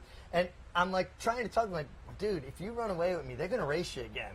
But he was reacting to the crowd, and thankfully I was able to keep him in check. But, man, he made my insides hurt. He pulled so hard. Yeah. And then subsequently, Ciro's had the 4-Star Dave way out there, and there was a nice little event where you brought him over to Ciro's too. And the mayor of Saratoga gave him the key to the city, but it was albeit a huge oatmeal cookie key, which he did take a bite of. We rode him up into the bar. I thought he was going to order a Guinness. And he was so smart, really, really intelligent, and it was so much fun to be his rider up here because people inevitably would stop you. I still get stopped and asked about him. He never won a Grade 1, but he certainly made his mark here in Saratoga. Again, we showed him winning a graded stake up here at Saratoga, so he kind of ran the gamut, stakes races and allowance races, but to do it for that many consecutive years, it's one of those marks that is going to be in the history books essentially forever, you would think. What horse is going to run here 8 years in a row, let alone win 8 years in a row? That's what's remarkable. That's the key. That's the key. I mean, you got a quick call back there. He won 3 races in a meet when it was a 24-day meet here. So he distinguished himself. Didn't they all? It was Quick Call, right? That had the cardiac. No, it was 4-Star Dave. It was 4-Star Dave. Yeah, a Quick Call actually. So when he retired, he was one of the very first horses in the thoroughbred retirement herd at the Wallkill Correctional Facility. He lived to 35 years old there. When I would go to visit and see the herd and talk with the prisoners, he had no teeth left. He was 35, and that's why horses don't have the longevity. They lose the ability to digest properly. Everything he ate was soaked. He had soaked alfalfa, soaked mashes. He loved apple cider donuts, so they'd soak the apple cider donuts so he could eat them. I mean, he was very beloved there, and I was glad that they brought him here. So the horse had a great career, like Creme de la Fête, right? 49 for 150. He won 49 out of 150 starts. And then we sent them to prison. Creme de la Fête and Quick Call. Hey, Rich, you made one reference that probably doesn't get enough discussion. And you talked about about carrying 128. And what were you tacking around that time? About 114. All right, so that's 14 pounds in lead weights. Right. talk about dead weight and the difference and its effect. And obviously weight, you know, we've gotten away from handicaps. We're so much more weight for age these days. But there's still plenty of lightweight guys that have to utilize pads and lead weight. Yeah, I mean, to be fair, carrying 128, I was cheating to do 114. You know, it's past my time. The statute of limitations, like I probably weighed 112, and with cheating boots and cheating girts and everything else you could possibly do, you know, it was almost 115. They give you pretty much a pound as long as you don't go into the black, right? It's 15 ounces. Then by the time I put on regular boots, regular girts, he was probably, you know, a horse carrying 118 by then anyway, right? Right. So it wasn't as big a deal for me with a horse carrying 128, just a bigger saddle, probably not lead as much as I had a saddle that was about 8 pounds. I had from 1.5 pounds to 8 pounds, all different. All different? Yeah. And then always with lead pockets built in. I didn't like to use lead pads. They got in the way of your feet. And if you can go back, Seattle Slew ran with Angel Cordero in the Jockey Club Gold Cup. That was when a firm saddle slipped. Life's Hope was in as the rabbit. And if you watch going to the first turn, Angel is actually easing Seattle Slew back, and he had him. And his foot come out of the stirrup, and he bounced off the saddle, and then Seattle Slew ran off with them. And I was a little track rat running around the track by then. I used to come with a mutual clerk, Steve Colombo, and I'd have to wait because he'd work in the money room till way after the last race. But I would sneak by the jockey's room, and after that race, I'm down by the jockey's room looking at Belmont, and Angel was going crazy, throwing stuff, and the lead pad had caught his foot and took his foot out of the stirrup, and he vowed never to use a lead pad again. And that was the day that it kind of made an impression on me. When I start riding, I'm going to have all my saddles built in lead pockets instead of using a lead pad. Interesting. And of course, I think the most recent example of the pad was the circumstance.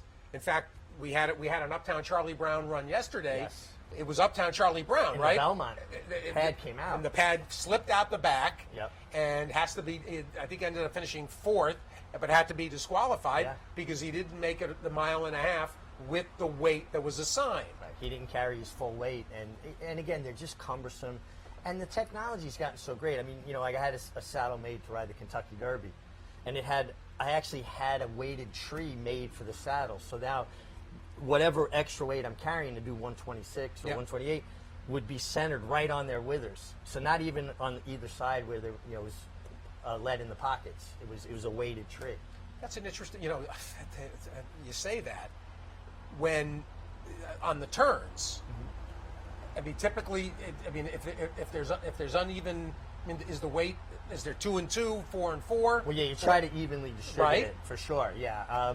You know, the funny thing is like I had this beautiful saddle made, and I wound up loaning it to somebody when I retired. I brought This is all a crazy story. Yeah, you heard. I told you we this were story. involved with this Yeah. on the radio. Exactly. So I love this saddle. I had it made by one of the best saddle makers in the world, and it said the MIG on it. And when I retired from riding, all my valet, John Milano, who was a great jockey himself, godfather to my daughter, very close, he packed all my stuff up in my trunks and had it shipped to my house. We had moved up to the farm by then.